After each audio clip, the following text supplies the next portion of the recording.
me know when you share it to Facebook. Okay. Or have you already? Well, it's already live here. Give me just a second. Uh,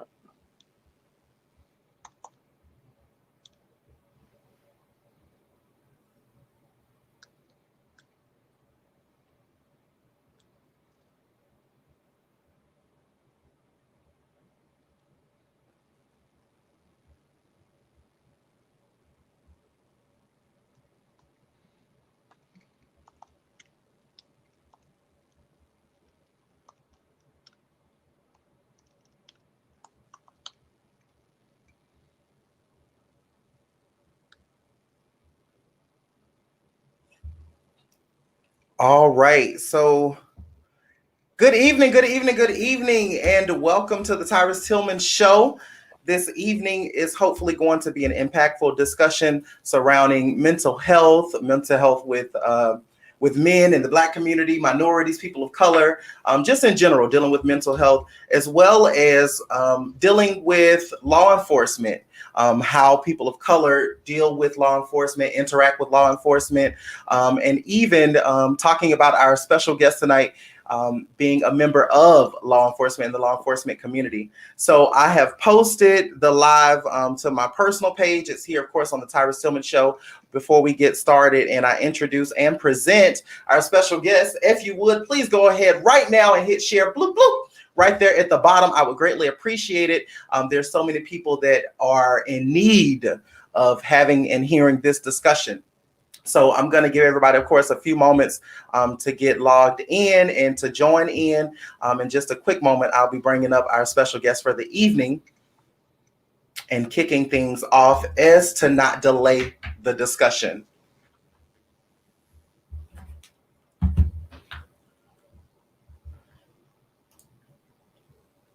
Good evening, good evening. I see the comments are starting to pour in.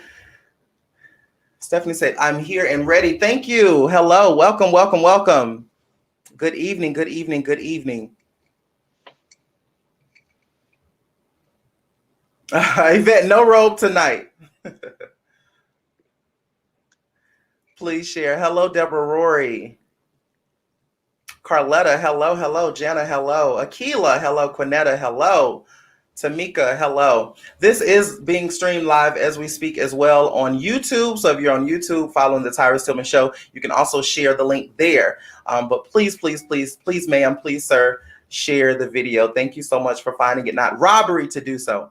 So again, I don't want to delay tonight's show, and there's so much that I want us to be able to cover and discuss. And so without further ado, I want to introduce to some and present to others our special guest for this evening, Mr.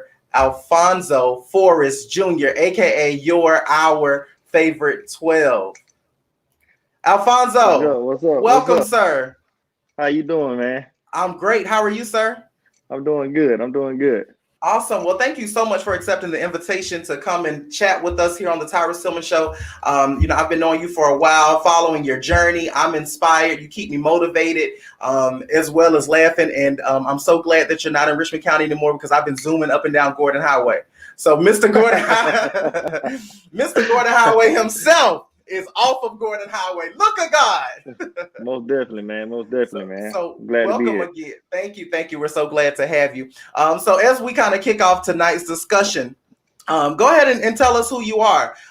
Let the viewers and so forth who don't know you have a chance to know who you are, where you're from, all that good stuff. Most definitely. A lot of people know me already, but of course, the ones that don't know me, my name is Alphonso Forrest Jr. I'm from Augusta, Georgia.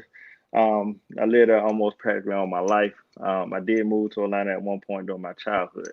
I started policing when I was 19. I worked at Augusta YDC. I started at Augusta YDC, and I transitioned there after 2 years to the Richmond County Sheriff's Office. I worked at the Richmond County Sheriff's Office for 7+ years. I stayed there doing my trial and tribulation with my mental health and stuff like that. And once I came home, I knew that my time was up was there, and I transitioned to Atlanta to Snellville PD. So here I am. Snellville. So shout out to Snellville. I love okay. it. Exactly. Shout out, man. So I'm glad I'm here, and I'm glad to be able to share some wisdom to you guys about mental health and other things that's going on around the world with the stigma with mental health. So here I am. Awesome. Okay. Well, thanks again for joining the discussion. I greatly appreciate you taking the time out of your busy schedule to sit down and chat with us and to share some insight into what so many of us have been hearing about, seeing in the media, seeing different episodes and events that have occurred, and having it all relate to mental health, right? And oftentimes in the African American community, especially, and of course, I can only talk about the African American community because I'm African American. And I feel like we can talk about us better than anybody else, right? Because it's our lives and we experience it. And so having these valuable and impactful conversations by those individuals in our community is important. And I know for me personally, I've went through and have dealt with my own mental health battles and so forth. So that's not always the easiest thing to admit.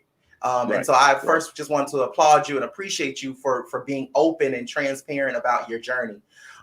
So as we kind of dive into mental health and being a man and being a Black man in America, where so many things are already thrown at us, at you, even aside from you being an officer, a police officer, and we'll get to that, of course. But even aside from that, just being able to admit that, tell us about your mental health journey.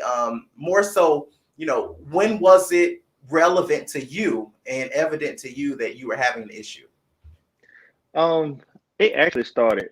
My mental health really started when I was about 9 years old. Um, my parents didn't want to believe that I had a mental health issue, but that's when I started inquiring about my mental health when I was 9 years old. And I tell people all the time, that's what majority of people, especially teenagers and adolescents, start experiencing mental health issues at a young age. And once I got older, it started to progress, man. I grew up in the Harrisburg area, man. And when I was 10 years old, I witnessed someone get shot and killed at a local convenience store down in Harrisburg, man. And it bothered me for a long, long, long time. And so as I got older and I started to work my way towards life, I started dealing with a lot of other issues: depression, social anxiety, and other Wow. PTSD related issues, and it just took its toll on me. Um, so just make a long story short, how I got to where I was at, I just stopped believing that I did have a mental health issue because, like I said, my parents didn't want to believe it. And it was just to the point where it was overwhelming for me because I knew I had it. And it was just like they didn't want to believe that I had it. So, but Right. once I got to that point to where um, I knew that I needed help, it had broke me down. Um, I was actually sitting at a lake, and I was to the point where like I had no other means, and suicide was just there, and Wow. I was gonna take myself out that night. Matter of fact, the night before I actually went to my mental health facility. Mhm. So it was tough Wow. for me. It was tough for me. Mhm. Actually, the actual first 4 days when I was Mhm. in my mental health facility, I cried myself to sleep. I cried, I cried, I cried. It was painful. It was hurting. Like I felt like that. I knew I had support, but I just felt so empty inside. Like I felt like I had nothing. Wow. I had Mhm. nothing. Like and I got in my head, and it was just it was a long, tough journey for me. And to this day, I still have my days. I still have my dark moments sometimes, Mhm. but I'm way way better than what I was a couple months ago. And I have the tools and I have everything that's in place so I can Mhm. be successful with my journey. So Right. Well, yeah. let me ask this, and thank you again for being willing to share some of these most intimate details about situations and circumstances and scenarios that so many of us have learned to Mhm. suppress and to Mhm. hold inside and not share. So again, thank you for your transparency. You talked about the night before you left to Mhm. fly out to your facility that you went to. You were literally contemplating suicide, like right at that moment, like that night. um what type of things, I mean, obviously not the specifics surrounding that, but, you know, how did you find, do you know now, obviously, like, how did you find yourself in that place? Like, how had life gotten so difficult and so unbearable that the only option was suicide in your eyes that night before? Because I like I said, I didn't want to believe that I had a mental health issue anymore. So when I got to, well, and I tell people all the time, the first thing as far as mental health is first understanding that you have an issue. The second is knowing that you need help. And once you figure that out, that's when you know you'll be successful on your journey. Because a lot of people don't want to admit they have a mental health issue. But I just like I couldn't like I would wake up and sometimes I wish that I didn't wake up. That's how hard it had got for me. I can't I can't tell you exactly like what actually drove me to that point because I'm still trying to figure out to this day. But I knew it was Gotcha. something that I had no control of. Me, I was powerless over what Mm, had took control over me, wow. and I knew I needed help right then and there. If I'm gonna tell you, and I'm gonna honestly say this, if I probably never had got help, then I don't know where I'd be at today. Wow. So did you feel like that you had outlets? Like, do you feel like, you know, that you were able to go to your friends, to your family, you know, grandparents? I don't know if they're living or whatever, but did you not have individuals, or did you not feel comfortable enough going to those people? I don't think I felt comfortable. I Okay. don't think I felt comfortable. I got now that I mean but when all this stuff was going on, I knew I had a Hmm. support system, but Right. um, I just didn't feel comfortable. Like Gotcha. I tell people all the time, man. I'm anybody that knows me know that physically I'm strong. Like, Hmm. but at some point, you can't be strong no more. And Yes. I wasn't strong no more, and Right. I was weak. I didn't want to believe that I was weak, but when I Yeah. got to where I was at, I knew that I was weak. Right. Wow. Well, you know, having this conversation, I mean, and how relevant it is in our community. You know, I've shared a couple of times that I myself have battled, you know, with mental health, right? Mhm. And being the strong one in the bunch, you're not able to admit that sometimes. And Right, being the one that everyone else runs to with their issues, um, you don't find that you have a right to have bad days and bad right, nights and not be available for other people. And so for me individually, you know, as a person in my mind, I had convinced myself that I'm strong enough to handle anything. And right, so if something isn't right, you know, I'm gonna figure it out and I'm gonna work through it until I right, couldn't anymore. And I asked right, about, you know, the other people around you because I too have always felt that I had a great support system. I have, you know, friends and family members and even supporters out there, that if I'm having a bad day or need to talk about something, you know, that invitation is always there. But I never want to put that burden on people right, and right. let you know and put and have them worrying about me. And I don't Mhm, want my phone to start ringing off the hook, you mhm. know, Tyrus, are you okay, are you okay, you know, having the people show up at my house. So that's why I asked about that, is because, you know, like I said, I've had my own bout with mental health, and Yeah, I too had to go to a facility and get assistance. right. I went a little step further. I actually acted out a suicide attempt. Mhm, You know, I ran my car, you know, slap into literally a forest of trees and totaled mhm. my car. I mean, if you saw the car, you would have never realized, you know, that I was literally in that car because I came out without a scratch. So I personally know that journey, right? So Right. I can relate. It, Um, right. Go ahead. No, I was gonna say this. I'm just gonna put this out, for the people that's listening, man. I tell people all this all the time.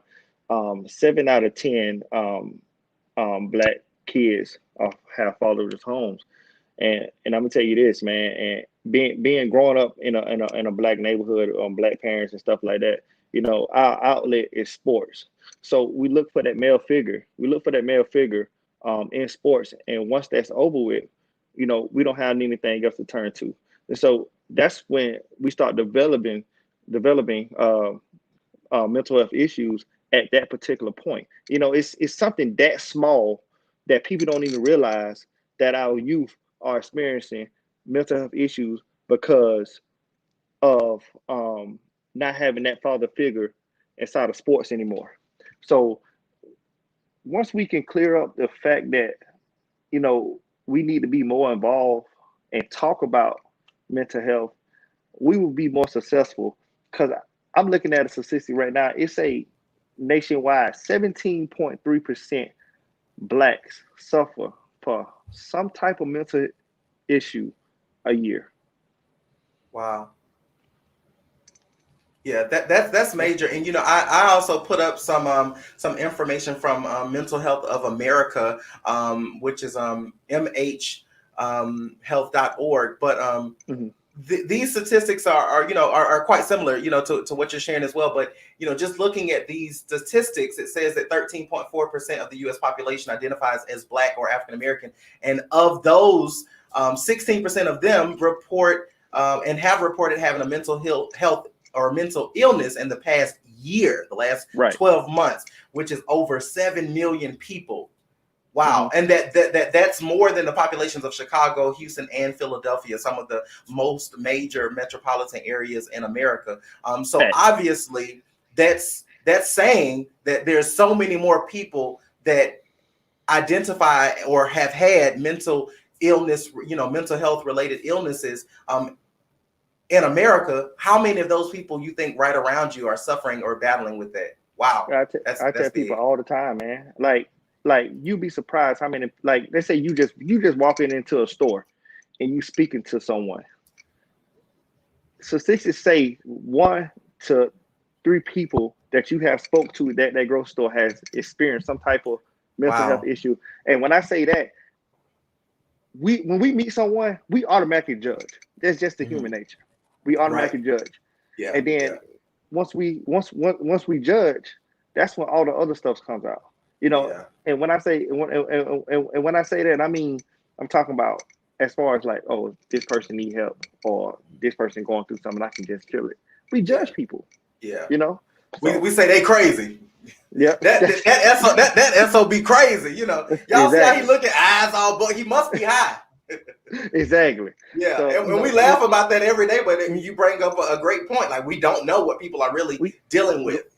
Exactly, and the crazy thing about it is that we need to voice this more. Meaning, we can go to a basketball game, we can go to a comedy show, we can go to a golf tournament, we can go to all these things, to a club. We can pack this stuff out. But once we get to the mental health issue, what need to be addressed in the world, it's no one there.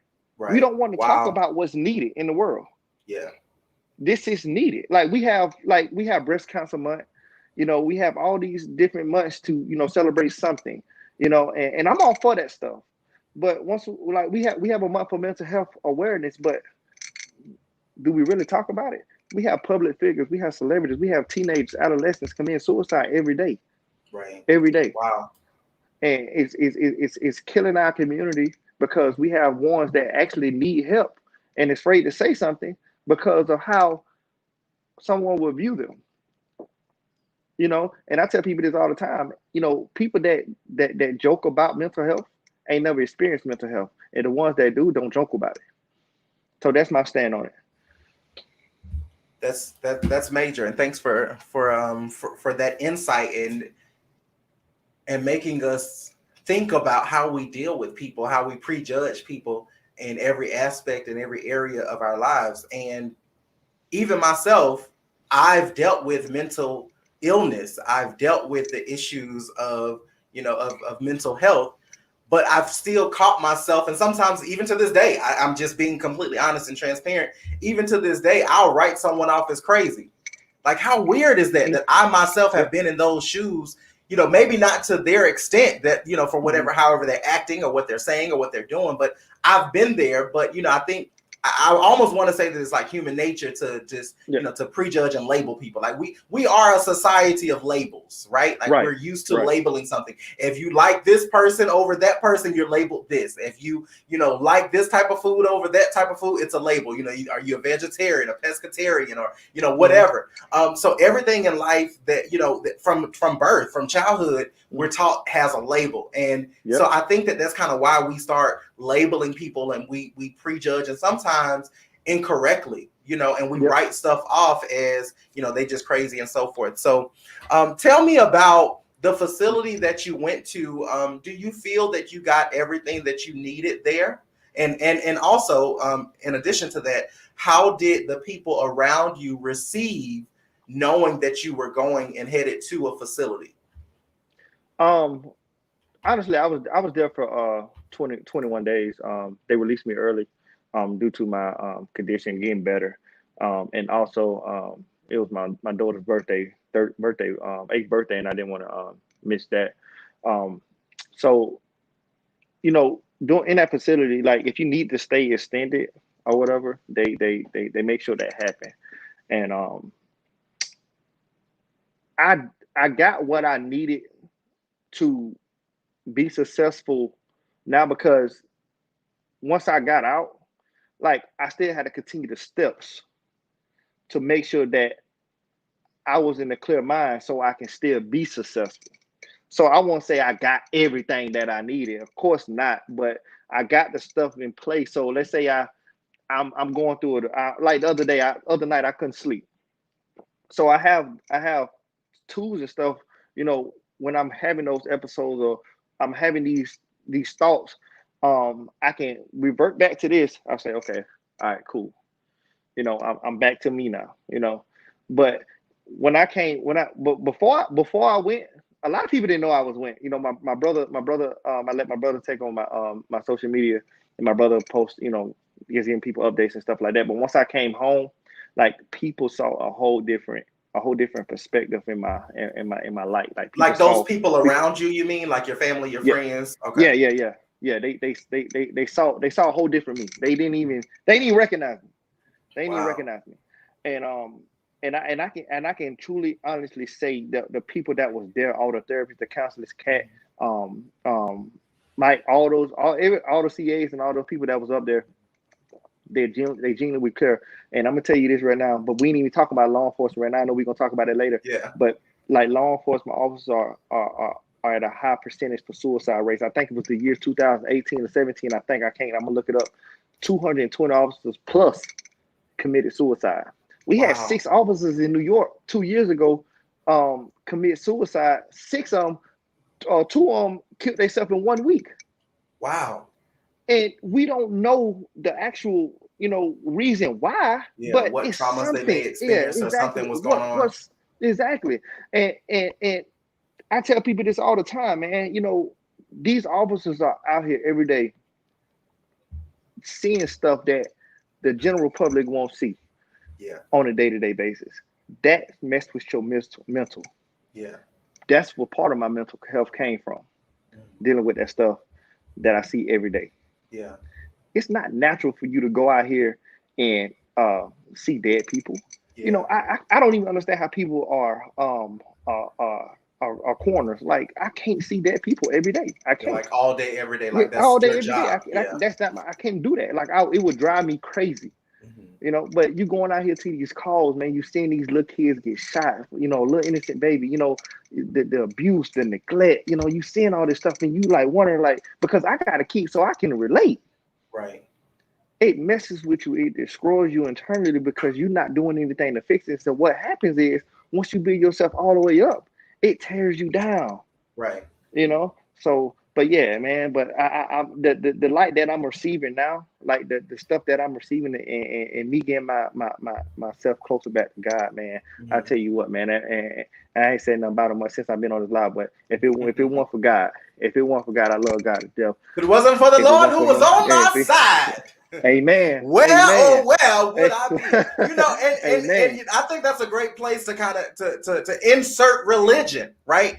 Because most of us in the African American community, grandma, auntie, mama, everybody, take it to the Lord in prayer, take it to God, take it to the church and leave it there, and a lot of times I think that's been counterproductive in some of our lives of how we deal with mental health and mental illness, because we've convinced ourselves, thanks to grandma, big mama, and mama, that, if something ain't right in your life, take it to the Lord. Now, to all of my viewers, followers, supporters, all the first time viewers and all that, I love the Lord.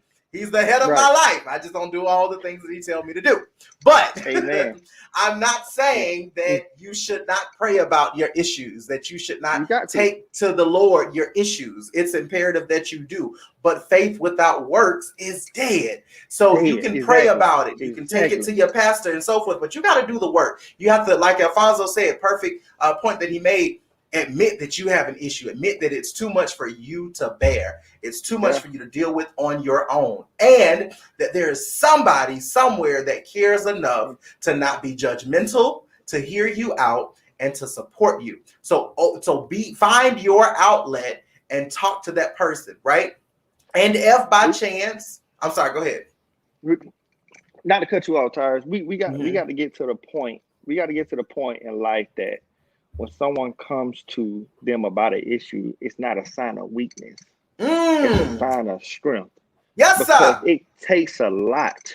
And I'm telling you this, man. Open up and come to somebody. Exactly. I'm telling you, I'm mental health. I'm telling you this. It takes a lot to come to somebody and tell them that they're dealing with something mentally. And I'm gonna tell you this: if someone comes to you in that manner, that means they trust you. And that means that they need help right then and there, because it takes a lot for somebody to just come to somebody that's to say that they need help. Right. So we got to get out. We got to get out of that mindset, man. So, but go ahead. I'm sorry. No. Thank you for that. You're absolutely right, because like we both kind of mentioned a little while ago, we know and knew that we had a support system and people that we could reach out to. But, sometimes you get to a place where you convince yourself they can't handle this. It's too heavy. It's too much. And so if anyone finds the strength to open up to you and be honest with you and vulnerable, like that's the worst place for me as a person is to be vulnerable. Like I like to control the narrative. I like to control every aspect of Tyrus. And mental illness means that there is a place mentally that you have reached ground zero. And if I confide in you and reach out to you, like I have literally exhausted all options and I'm at a very low place. So Alphonso, you raised a perfect point there. Thank you for that. Man, I'm sorry, go ahead. No, I was looking at a story not too long ago, man. It was this girl in Texas. She's 12-year-old girl was getting bullied in school. She was coming home, she was telling her mom, she was telling her dad about the issue. She went to the school resource office, even went to as far as telling the principals, the assistant principal, the principals, what was going on. And it drove her so bad to the point where she came home, she found her dad gun, and she did write a note, and she committed suicide.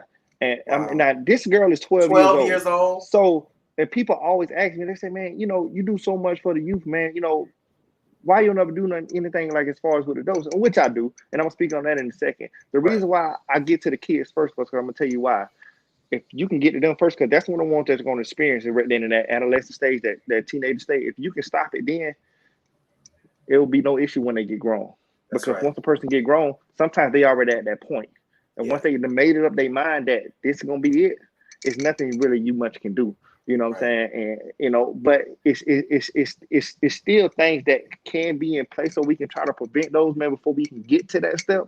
But I always say, man, we have to get to our youth, especially during this pandemic.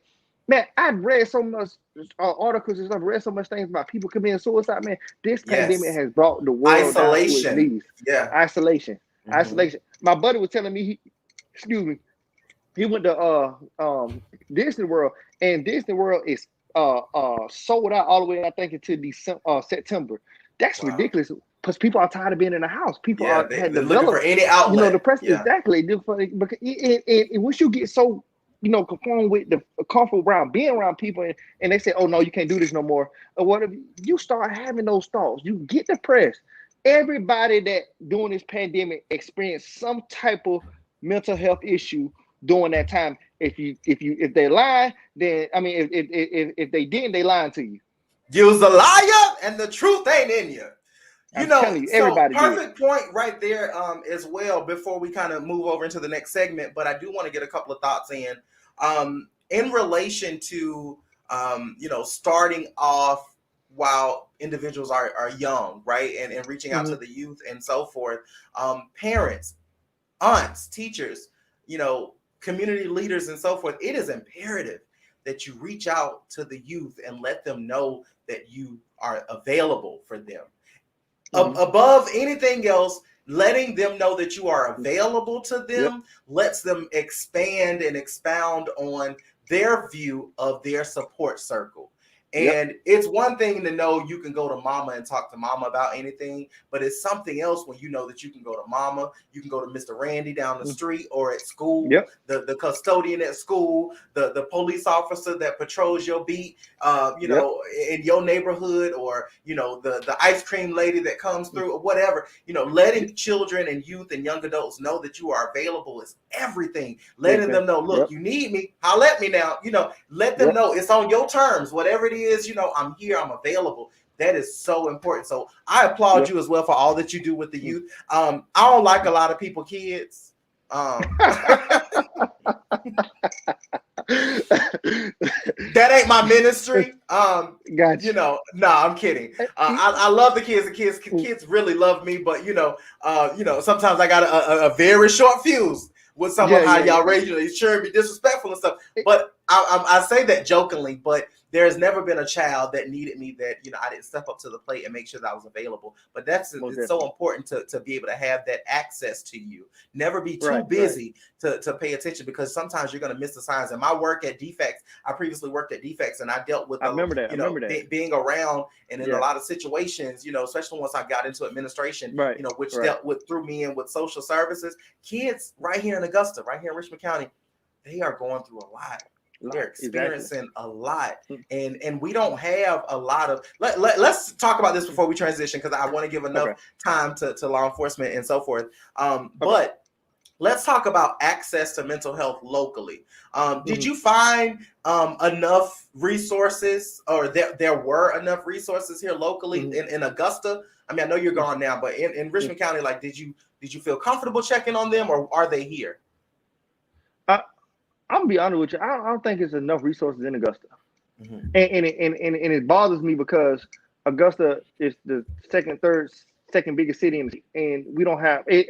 Like, somebody reached out to me the other day. I couldn't even give them a valuable resource for mental health. Wow. Like, I mean, it's I know some as far as law enforcement. I'm just talking about somebody just a regular citizen. You know what I'm saying? Like, I couldn't even find no resource, and I'm in a process right now, actually trying to get something started in Augusta. And the people, you know, how you doing in Augusta, man? Because that's my hometown, and I want to do something for my people there, man, because I don't want to be over here. Charity starts in the home. Exactly. And it hurts me that it's nothing in Augusta that's for mental health. And like I said, that this revert back to what I just said earlier. We don't talk about it enough. People don't really care about it because it's not affecting them. And we having people commit suicide every single day. You know what I'm saying? So I'm in the process right now, man. I mean, I can show you, man. I got books and stuff that I mean, if God got it in his will to get me a facility in Augusta to start off with, especially with teenagers and adolescents, that would be in my heart too. I would love to support and to be a resource in any way that I can, you know, for all that you kind of get going. But you're absolutely right. I myself, as recently as May of 2021, last month, was reaching out and trying to find, you know, some mental health providers here locally, and everybody, their appointments were out like 3 to 6 months, you know, before they could even get you in. And I have insurance, right? You know, good insurance. And so I thought, just me thinking, right, I could just pick up the phone, call a psychologist, a therapist, or a psychiatrist, either one, and could get in and be seen. Ran into a roadblock at every turn, including out at Serenity, even, you know, because they have therapists and so forth out there, psychologists and so forth, but they don't even accept, like, I don't think any insurance or whatever, at least not what I had, Aetna, but they was like, oh yeah, no, you have to have Medicaid or Medicare or come through as like a crisis referral. So you telling me I have to be in a crisis situation to be able to find someone soon? That's where we have our issues. We wait until we have to be in mental health. I tell people this all the time. We have to be this is not to cut you off. We have to be proactive instead of reactive. Speak, sir. Hey man, when we get to that point, well, we already there, like you just said. Yeah. It's too late. Too late. It's too late. We Yeah. have to And be that's too proactive. dangerous. Yep. And guess what? My therapist. I love my therapist. If I know she watching, my therapist live in Florida. Mm-hmm. She called this lady married. Called me on her vacation and checked on me. Wow. You know, Yeah. let Just me that tell you level something. of concern and care. Just that level of concern and care Yeah. makes me know that I know I will be okay. Yeah. And I know I can continue to spread my message because I know I got a good support. And I tell people all the time, when you have mental health issues going on, you got to have a strong backing, because you ain't got no strong backing, you ain't got nothing. Right. All right. But yeah, most definitely, man, we have to be proactive, man. We listen, and it's nothing wrong. You can just be, oh man, I had a stressful week and I just want to talk to somebody. It's Right. nothing. Guess Yeah. what? You just seal something that somebody that's been dealing with something for years. Yeah. You know what I'm saying? As far as want to speak to somebody, you went and did it within just a 1 week because you just was overwhelmed with whatever was going on during the week. Right. You're absolutely right. And so we have to lobby our leaders, our political leaders, our local, state, and federal leaders that we voted into office, to ensure that they put the resources and finances in place to ensure that we have adequate facilities to handle mental illness in our area. So Right. thank you again for your open transparency. I greatly No doubt, appreciate it. man. It's been music to my ears to be able to hear us, in 2021, two Black men from obviously, very similar but different walks of life be able to have this type of open conversation. So Right. that means so And much to me. and I hope after this interview, man, I got my thing on silent, but people reaching out to me, man. Mm-hmm. I hope that this will bring more discussion, man. Just not in Augusta, just in general, man.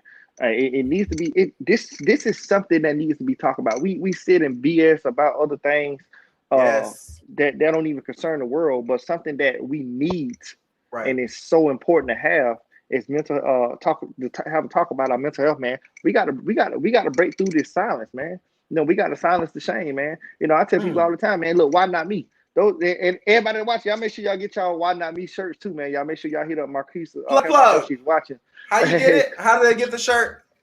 Just contact Marquisa Campbell. It's Marquesa. Campbell is common spelling, Campbell. Make sure y'all get y'all why not me shirts, man. And That where is shirt she is on, that. like Facebook Yeah, or she's on where? Facebook. She's on Instagram as well, man. So y'all make sure she's very quick, man. I would be wearing a shirt right now, man, but I got them in the wash, man, because I wear them every day. Matter of fact, I got a black one that I wear up underneath my shirt for my uniform, man. And why not me? And people that don't know what why not me is, I'm actually in the process of turning that to a foundation. Why not me is my saying, because on my third night at my mental health facility, I never forget it. It was 11:01. I was laying in the bed. It was pouring down rain, and I was crying, and I just wanted to hear God, and I was like, God, I know you there. Like, talk to me. And he came to me as clear as day that night, and I never forget it. And it almost scared me. And he said, "Alphonso, I'm with you. I never leave you." Mm. That's why I started at Why Not Me. So Why Not Me is based on is from me. So I appreciate all the support with it, man. And and another thing, man, a lot of people message me every day, all day. It's not that I'm ignoring you. I have a lot of stuff going on during the day. I try to, just like with Tyrus, he probably get a ton of messages too. I see y'all message, I see y'all encouraged words, man. I just want to be an inspiration to you guys, man. So I hope that I am continue to be an inspiration and continue to spread wisdom to you guys, man. I love y'all, man. I promise y'all, man. If it's anything that I can do, man, y'all please reach out to me, man. Please. Absolutely. Thank you again. This mental illness and mental health conversation can go on for hours, but what I really wanted to have an opportunity to do as we move into the next segment is have an opportunity to let you all know and to put a face on those people who you think so highly of. And I'm not only speaking of me, I'm definitely of Alphonso. So many people jokingly call him their favorite 12 and for various different reasons. But the point that I wanted to make here and make real is that you think that so many people have it going on and they live in this great life and it all is well. But the silent killers in America, especially in our community, is mental illness.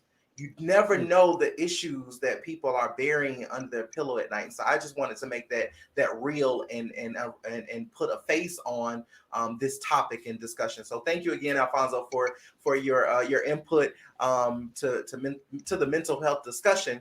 And so law enforcement. Ooh, I get nervous. Boy. I get nervous every time I say law enforcement, and I'm legit, legal, licensed, and bonded, and all of that. But I get nervous when I say, I'm like, ah! Hey, But man, so look, I know everybody waiting for this one, man. I'm waiting for the question. I know everybody waiting for yes, this one, man. yes. So I'm ready for this one too, man. So before we move over into the next segment of law enforcement and all that it encompasses, please take a moment, please, ma'am, please, sir, boy and girl, hit share right there at the bottom. Bloop, bloop, hit share and share this with as many people as you can. I promise these discussions and conversations, while most of your friends don't ever mention or bring them up, they think about it, or they're dealing with it, or they're battling it. So whatever it is, whether it's mental health or law enforcement or just in general life, right? Conversations, somebody needs to hear it. So hit share right there. Tag Alphonso, tag me, whatever it takes. Just make sure that you get the message out there so that we can reach as many people as possible. So as we move over into law enforcement, what are we talking about? So to me, when I think about how can I use my platform to help my community, right?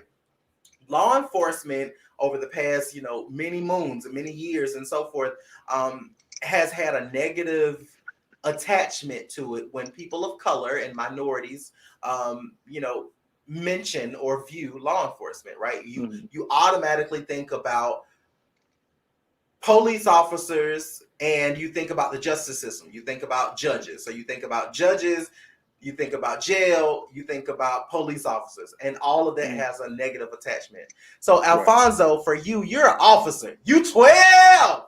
12, baby. Well, 12. So no, I really don't. I love the police. I'm a police actor, but another mind. I'm sorry. PG-13, I promised. So you're a police officer. You're a black man. You're in America. Why be an officer? What how did you get started, and how did you know that like this was the career that you wanted? I'm gonna be honest with you. God put me here.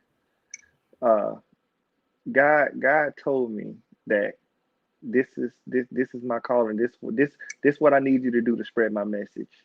God said, "Hey, look, there's some people that I can't get through, Alfonso. But I'm gonna use you. I'm gonna put you in this position. There's gonna be a lot of stuff that come with this position. You're gonna deal with a lot of stuff, but I got your back. But I need my message to be spread."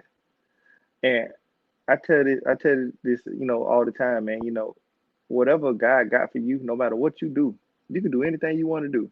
But God gonna put you where He wants you to be. And growing up where I grew up at, I'm glad that I am the face of where I grew up at because Alphonso. Yeah. I'm gonna let you finish that, but I just had to say real quick, anytime somebody want to make sure things stay positive, they throw God in it. So now we can't say nothing negative about the police because now he done brought God in it, and we can't say nothing. So any negative thoughts we had about being a police officer, that's all out the window because he done brought the Lord in it. I'm kidding. Go ahead, brother. Thank you. But growing up where I grew up at in Harrisburg, man, it was rough at the time. I wanted to be something different. I wanted to be something different. I wanted to be something where, someone can look up to, man, as far as being inspirational, just being that chosen one, man, to say, hey, look, you don't have to be an athlete to be successful. You don't have to be this thing to be successful. I'm not, and my thing, and I tell people all the time, my goal ain't to encourage people to be in law enforcement. Like that's not my goal. My goal is to, ensure you that you're on the right path, so you can be successful in life, because listen, growing up where I grew up at, a lot of people don't make it out. I have lost people that I grew up with to violence, drugs, all that stuff, man. And just being there and growing up and seeing these people that I lost, I knew that I had to do something so I can change my people. I graduated police academy, man. Guess where I was told at? My Where area, about? zone 2. Wow. Right where you grew up at? Where I grew up at. And guess what? I didn't want to change it or nothing because it was a reason why God made that decision for me. And I'm so Right. happy that I stayed down there my whole time that I was on patrol in Richmond Wow. County. In the same area that you grew up in. So Same area that I the grew up in. most familiar place to you locally, your Yep. home community. My home. Yep. I Okay. mean, why not? So right. Why not police in the same area that I grew up in? Yeah. Listen, Yeah. it's plenty of areas in the world that need fixing. Right. But my home need fixing. Yeah. You know, Yeah. let That's me go big. settle this first, and then they can go and we're gonna deal with this. I love it. So how did your friends, your family members, like how did they, what are some of the things that they said, or how did they feel about you saying, I'm about to be a police officer? I'll be honest with you. I never. I received some negative. It was more or less from. I'm gonna say that I didn't see. I didn't receive anything as far as negative, just per se. Like, oh man, you a policeman, and all that stuff. Like, it Mm-hmm. was more or less. I started losing friends. Like, I saw seeing a lot of people just walk away from me, and I respect that. You Yeah. know, and again, it's nothing against them, and I have no bad blood against them. If they was to pick up the phone and call 911, I treat them just like if my mama calling the police. You Right. know, and, and we have to. I tell people this another thing too, man. A lot of people just don't mess with the police. That I respect that. Like I'm Yeah. cool with that, and I still treat them as a human because at the end of the day, we still human. It's still someone that's out there that cares for that person. Everyone that living got a heart. Yes, sir. You know, so as far as just negative, I mean, it's negative in anything that you do. Yeah. So everybody not gonna always like you. You Right. know, Now everybody that's a not gonna word. always. That's a word, sir. Everybody not gonna always like you. Yeah. So I just use it as hey, look, man, who can I get to? That's it. Right. Yeah. That's it. Yeah. Because So but go ahead. I'm listening. so you decided, that this was your calling, and that you were chosen, to do this because you knew that there was value that you could add to the position, to the Hmm. role, right? Your Hmm. family, your friends, they either accepted it or had a little shade to throw, here and there, Yeah. but overall they respected that it was your decision and that's what you wanted to do. Right. So you worked for Richmond County Sheriff's Department. That was your very first agency, right? Or Right. No, no, okay. no. Well, I work with Augusta YDC. A lot of people don't call that law Oh, enforcement, but I work YDC. with Okay. yeah, I Yeah, worked yeah, there. yeah. I was there for 2 years, and I Okay, yeah, my transitioned sister to the works sheriff's out office. there. Yeah. Okay. Okay. Okay. Sweet. Yeah. A lot of actually, so fun fact, my mom, who's deceased, Mhm. she worked at YDC way back, when, before she medically retired. Mhm. And so that was literally like her dream job. Like she loved working with the youth and troubled youth and kind of being there for them. So that's what she did until she medically could not anymore and had to retire. But that was her first start. And so my sister now works there. She's been there for several years, and she's picking up where my mom left off. And so, kudos to anybody who works at Augusta YDC, because Jesus, it Wait, could be it could be a thankless. It's a thankless job, but yeah. it's You know what, necessary. man? It is, man. And a majority of those kids, man, they not bad kids. They Yeah, just needed some type of guidance at some point in their life, and that's with right. anybody. At some That's point, right. you need some type of guidance. Because I Right. tell people this all the time, man. We get on that straight line. Sometimes we veer off. Some of them are good enough to say, okay, cool, I'm going to get myself back on the straight line. Some of them Mhm. veer off to the point where it's no need, no hope of return. They're the ones that we need to get through. You know what I'm saying? And just like with any profession, man, you have to put your best foot forward. And just like with YDC, when I worked there, every day when I went to work, I was just like, how can I be better for these kids? What can I do to better myself as a person slash officer, to better myself, to get these kids back in society where they belong? Yes, there's some kids that need to be locked down. Yes, there's some kids, and there's some kids that don't need to be locked down, man. Like you I go on calls where a kid done, stole a credit card. Do that kid need to be sentenced to YDC? No. You know, as far as a kid robbing somebody, do that kid need to be locked down? Yeah. Lock him down for a little while, whatever, and get that kid what he needs while he's in there, so he can be successful when he comes out. Because what I see now with a lot of kids, once they get out, they go right back. Yeah. Why? Because it becomes a perpetual cycle. Yep, absolutely. So, but Okay. So that was your first opportunity to kind of be involved with your community and kind of relate to, you know, the population that you were serving, which was at YDC, and then you joined Richmond County Sheriff's Department. And how long did you work for RCSD? I worked for Richmond County for 7 years. 7 years. Okay. So in the 7 years that you worked for Richmond County, what were your roles? Like, was it always traffic patrol or I started off in suppression? the jail. Okay. I started as a deputy jailer? Yeah, deputy jailer. I started off in the jail, working in the jail 9 months.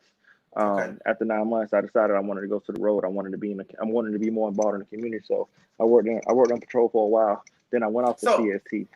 CST, crime suppression team. Crime suppression team. Yeah. Now, don't y'all get in my business asking me why I know these terms. I Googled them. I was just gonna ask you that. And you don't got stopped by the S squad. I mean, you know, sometimes when I'm hanging out, you know, down in Eastbound, you know, they be like, you know, why you ran through here so fast? I'm like, shit, I was dropping somebody else. Okay, PG-13. Yeah. So listen, so you've had a couple of different roles in Richmond County. Let me get to a couple of misconceptions about local. The local police department, right? So for one, you know, you talked about being a deputy jailer. So at the jailhouse locally, you know, obviously it's not a state penitentiary. People who are there, for the most part, correct me if I'm wrong, are there because they haven't been sentenced yet, right? To either we call them pre-trial inmates. Basically, just waiting to go to trial to be sentenced. That's it. Pre-trial. Okay, so technically, or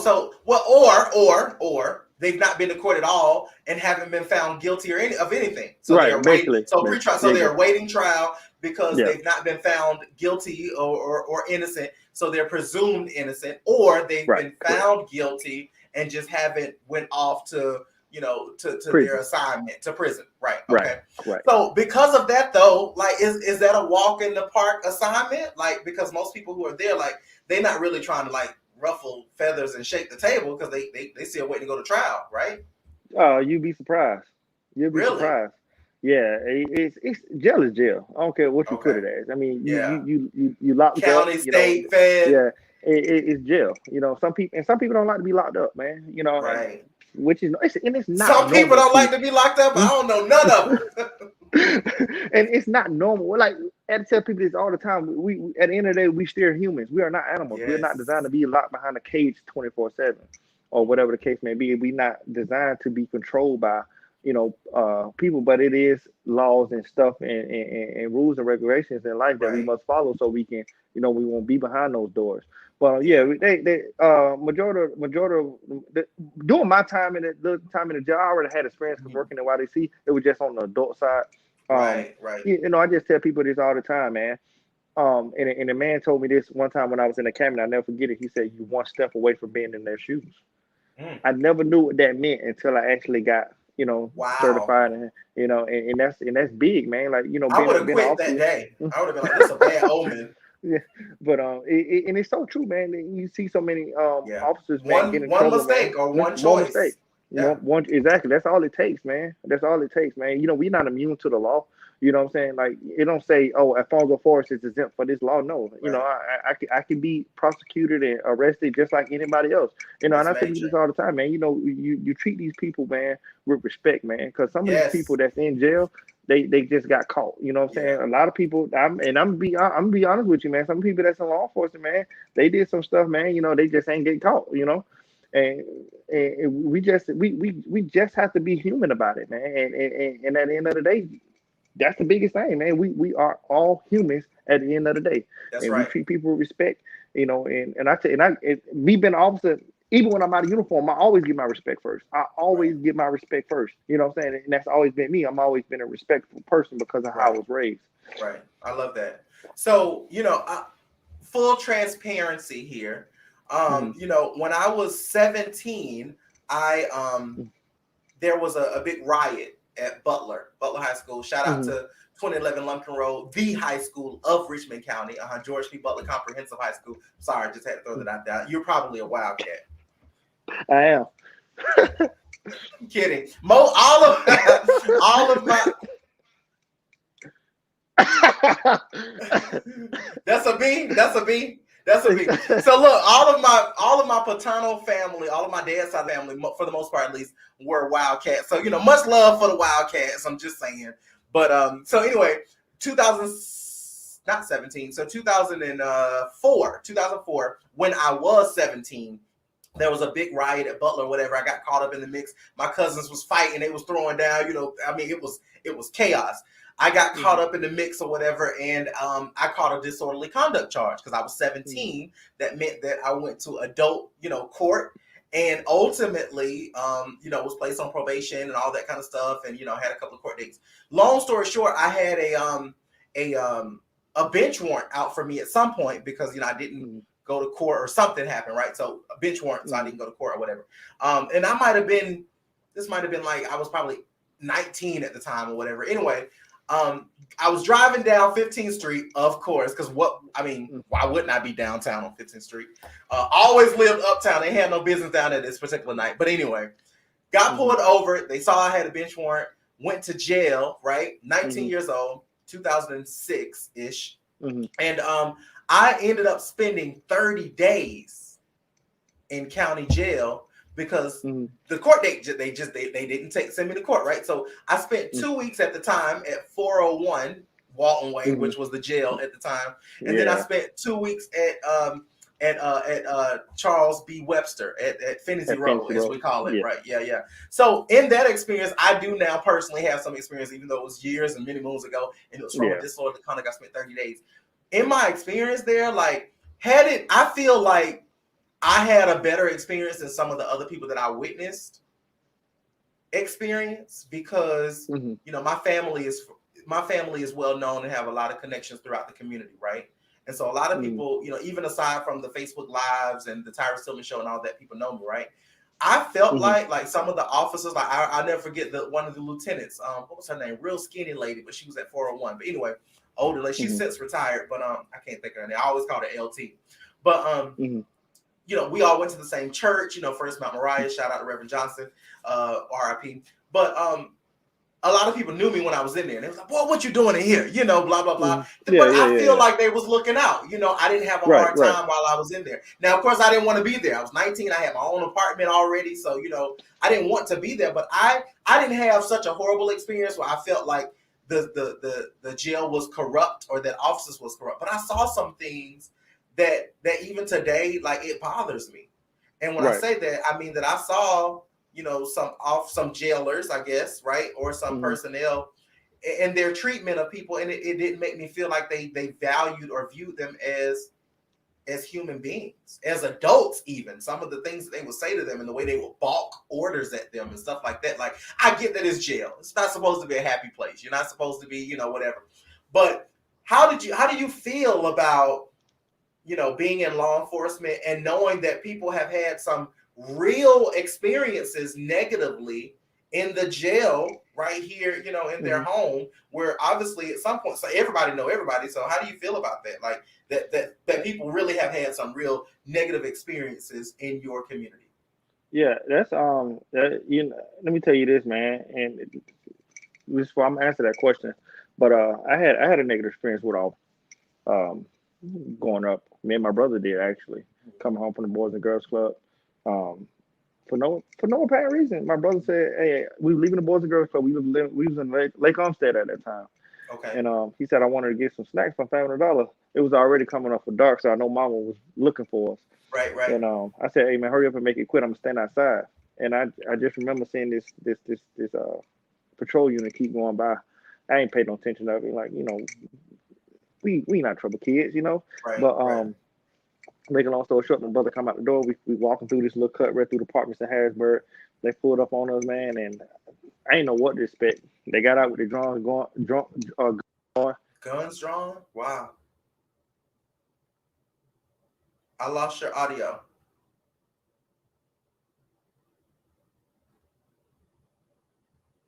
All right, stand by for just a moment. Waiting for the audio to come back. Yeah, your AirPod probably died. Nothing yet. All right, so we're gonna give Alphonso a quick opportunity to get his audio together. And so the question for those who may be joining in that I was just asking is how does he feel about knowing the realities that some people that maybe he even grew up with, or maybe some of his own family members have had real experiences, negative experiences right here in the community that he serves or served and is from. I hear you. Are you back? Yes, you're back. Yeah, can you hear me? I hear you. Yes. Okay. All right. Good. So again, the question that I was asking was just about how does that make him feel, knowing that people have had some negative experiences in his own community and so forth. So continue with your childhood story. Yeah. And we, like I said, we was walking to the we was actually coming from the store to Family Dollar right down Broad Street, and they got out, they drew their guns, told us to get on the ground. They shaking our pockets down, and I'm sitting here like, what we did wrong, and we 16 and my brother 15 at the time, and I'm sitting here like, what's going on? Like, this is my first encounter with police officers. This is my first encounter. My first encounter. Like, I grew up in that area. That's my first encounter I ever had with law enforcement. My first one. And that's the encounter that I had. So when people say those things like, officers are bad and stuff like that, because it's always the initial encounter. That's why I always tell people when I'm in uniform, I always try to leave my best expression. Yes. You know what I'm saying? Because I want someone to remember me not as a bad policeman, but as just a genuinely good person and a good heart as an officer, man. But anyway, they drew their guns, they shake us down, man, and the officer was like, I'm gonna get y'all one day. Like, that was his words. And my brother stood up and said, now my little brother is actually my little big brother, and he looked that officer in his eye, man. He said, it's sad that you did this for nothing, and my brother wanted to be a policeman just like you one day. And I still hear that to this day, man. When my brother stood up to the officer that day, man, and I said right then and there, once I become an officer, I will never be that way. I will always be fair. I'll be always fair, firm, and collected. I'll always give my respect first. I'll always give a chance. And I tell people this all the time, man. If you come in contact with me or whatever, hey, it's gonna be straightforward or whatever. I'm not gonna, sugarcoat nothing. People that know me already know that, what I'm saying? Hey, look, if you go in handcuffs, it's gonna be because of you went in there, not because I put you in there. So that was your first experience with law enforcement. It was negative. So you definitely understand that, some people have arrived at these conclusions of law enforcement and police officers and so forth, and the justice system even, because their first encounter was negative. What type of things can you, as an officer, as a Black officer, do to change that narrative for your community? And when I say your community, I mean, African Americans, people of color, people here in your hometown. What kind of things can you do as an officer to kind of change that narrative? And you kind of talked about it a little bit, but expound on that for us. Yeah, to continue to doing what I'm doing. Keep being a vessel. Just keep being that person that's outreach. Just always being the pillar in my community, man. I get a lot of stuff from kids, man. A lot of kids follow me, man. A lot of kids reach out to me, man, and it hurt me when I left, man, and hearing some of those stuff, man, and some of the kids coming up to me at skate lane, give me hugs, and stuff like that, man. And like I always be connected, in the community, man. No matter where I go, I'm always be connected. Quick plug on that, Alphonso. Sorry to interrupt, but on his way out, what he's referring to, pardon me if I'm out of line, but you paid admission for, what was it, like the first 100 kids? 50 kids, okay. At Skateland, which is one of the places where you would do your special. So on your way out, that was like an appreciation and kind of get back on your way out of the city. That was my give back for those That was kids there, man. huge. Yeah. So, Well, on yeah. behalf of the community, we appreciate all that you did for the youth. So, and thank you for what you continue to do. Oh, no So doubt. aside from that, you have obviously had some interactions with people of color. Mm-hmm. Talk about those interactions. Like, because you're a black man and you pull over, let's say, a black man or a black woman, Mm-hmm. right? Do Yeah. they? I'm just curious. Do they expect you to give them a break because you a brother? I had my days with that. Okay. You know, How do you handle I that? had my Like, what's days. the first thing to go? This one. No, Like, come I on, bro. just, Don't write me I, a I, ticket. Come on, you a brother. like I said, no matter white, black, Hispanic, or whatever, I treat everybody with respect, man. There it is. Respect. Yeah. I give more breaks than I do anything. You Gotcha. know, you know, I always ask myself, how am I benefiting the public if I put this person in jail or get this person a ticket? How am I benefiting the public?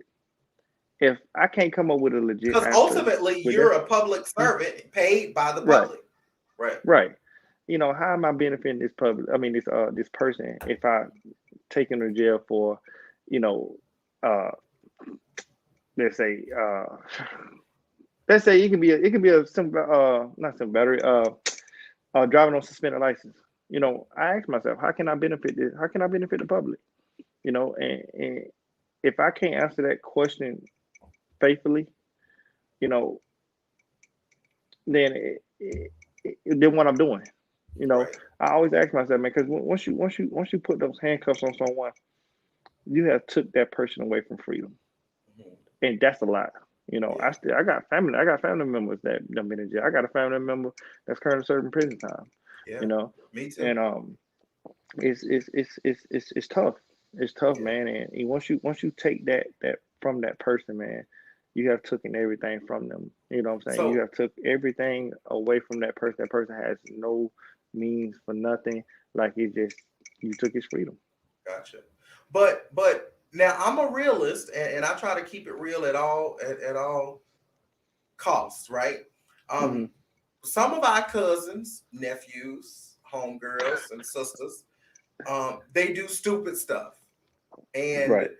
and sometimes it ain't the system, right? I'm a firm Hmm. believer in we all have the right and the free will being and the free will, rather, to do and say and go and do whatever we want to do because it's our lives and we can do it.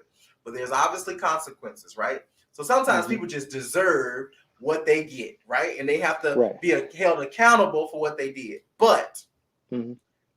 excuse me, let's talk about, because I know that we have a lot of youth watching, and I personally know that some of my friends and colleagues and so forth were saying that they were going to have their young sons and so forth on. At this point in society, we're dealing with police brutality. We're dealing with injustices to a lot of people of color, and I don't want to get into any specifics locally or anything like that, but just knowing the climate, right, of society and where we are with us dealing with law enforcement and some of the injustices that we've experienced. Hmm. What's the best advice that you can give to our young brown and black boys who may encounter the police? Let's say they leave in skate land and they're 17 to, let's say, 24 years old, and they done had a good night with their homeboys and their homegirls and so forth, and they riding down, Winston Spring Road, and they about to make a left on the Bobby Jones, but the light just turned red, and they made a left turn anyway, and they get up the ramp, and the police pull them over. The first thought is, is probably scatter, right? Yeah. What's your advice? What's the tips? How would you prefer this group of, let's say, 3 to 4 teenagers, black and brown teenagers, in this interaction with law enforcement? Like, how can we keep them safe? How can we ensure that they I, handle this I, stop right? I'm gonna say this, Tyrus. I'm gonna say this, man. Before I get on that, I'm blue as long as I wear the uniform, but I'm always forever be black. That's it. Yes, sir. Uh-huh. All right. Now to answer your question is, Mm-hmm. to this day, I get stopped by police. All right, and I'm nervous. And it's crazy. I'm sitting up here saying that hey, I'm a cop and I'm getting nervous. I'm being a police, and it could be something me, I may be speeding or whatever, man, or I just picked up my phone in my hand and the officer saw me or whatever, man. But I tell people this all the time, man, and this ain't even just with youth in general. If you get stopped by the police, man, the first thing you should do, go ahead and have your license out. Go ahead and have your insurance card out.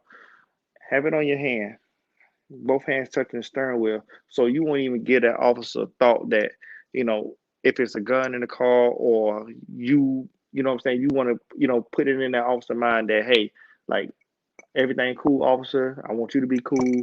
You know, he check you out, tell you what he stopped you for, or whatever he do at that point, give you a ticket or send you on your way with a warning or whatever. We have to minimize the the what's the word I'm looking for? The potential cause, for hostility yeah. And I tell people this all the time, man. Every officer that pulls a person over is already nervous. We don't know who's behind that wheel of that car. We don't know when I walk up to this car, I'm gonna wow, get that's a fight for big. my life. Huh. I'm So gonna put a pin in that statement, but go ahead.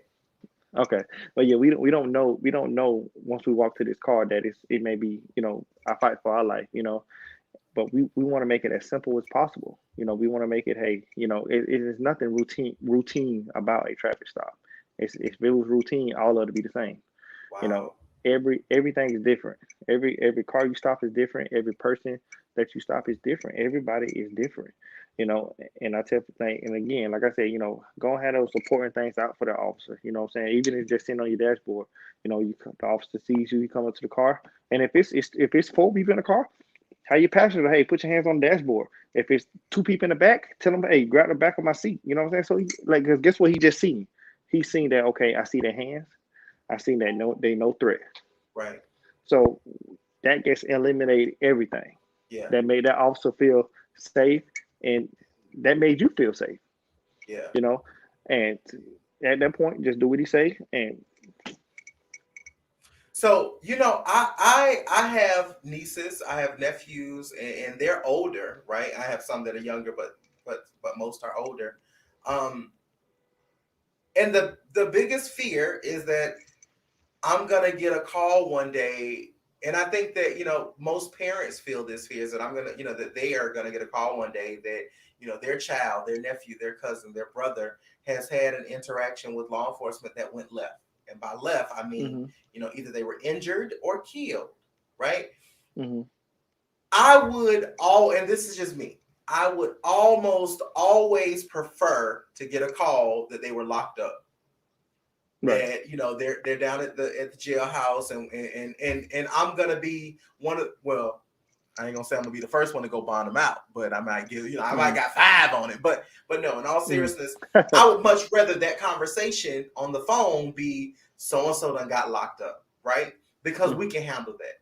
We can go bond them out. We can work it out. We can go to courts with them. We can get them a lawyer, whatever. We get another day with them, right?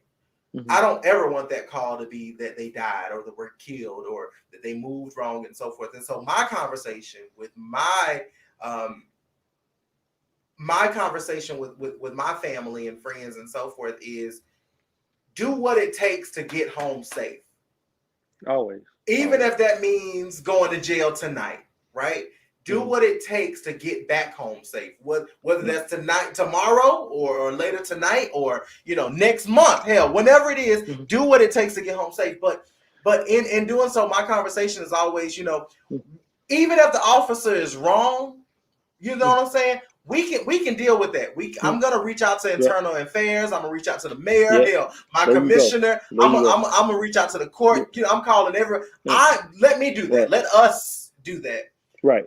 On the side of the road of Bobby Jones, Deansbridge, Peach Orchard Road is not the place to be saying, man, why you stop me? To be fighting injustices. It ain't on the side of the road. It's at the courthouse. It's at what's the admin location? Is it 402 Walton Way? 401. 400 Walton Way, the new building. 401 was the old one. Yeah, 400. Okay, yeah, 400. Yeah, all right. So let's fight that at the administrative building. I'm gonna call Richard. I'm sorry, Sheriff Roundtree, myself.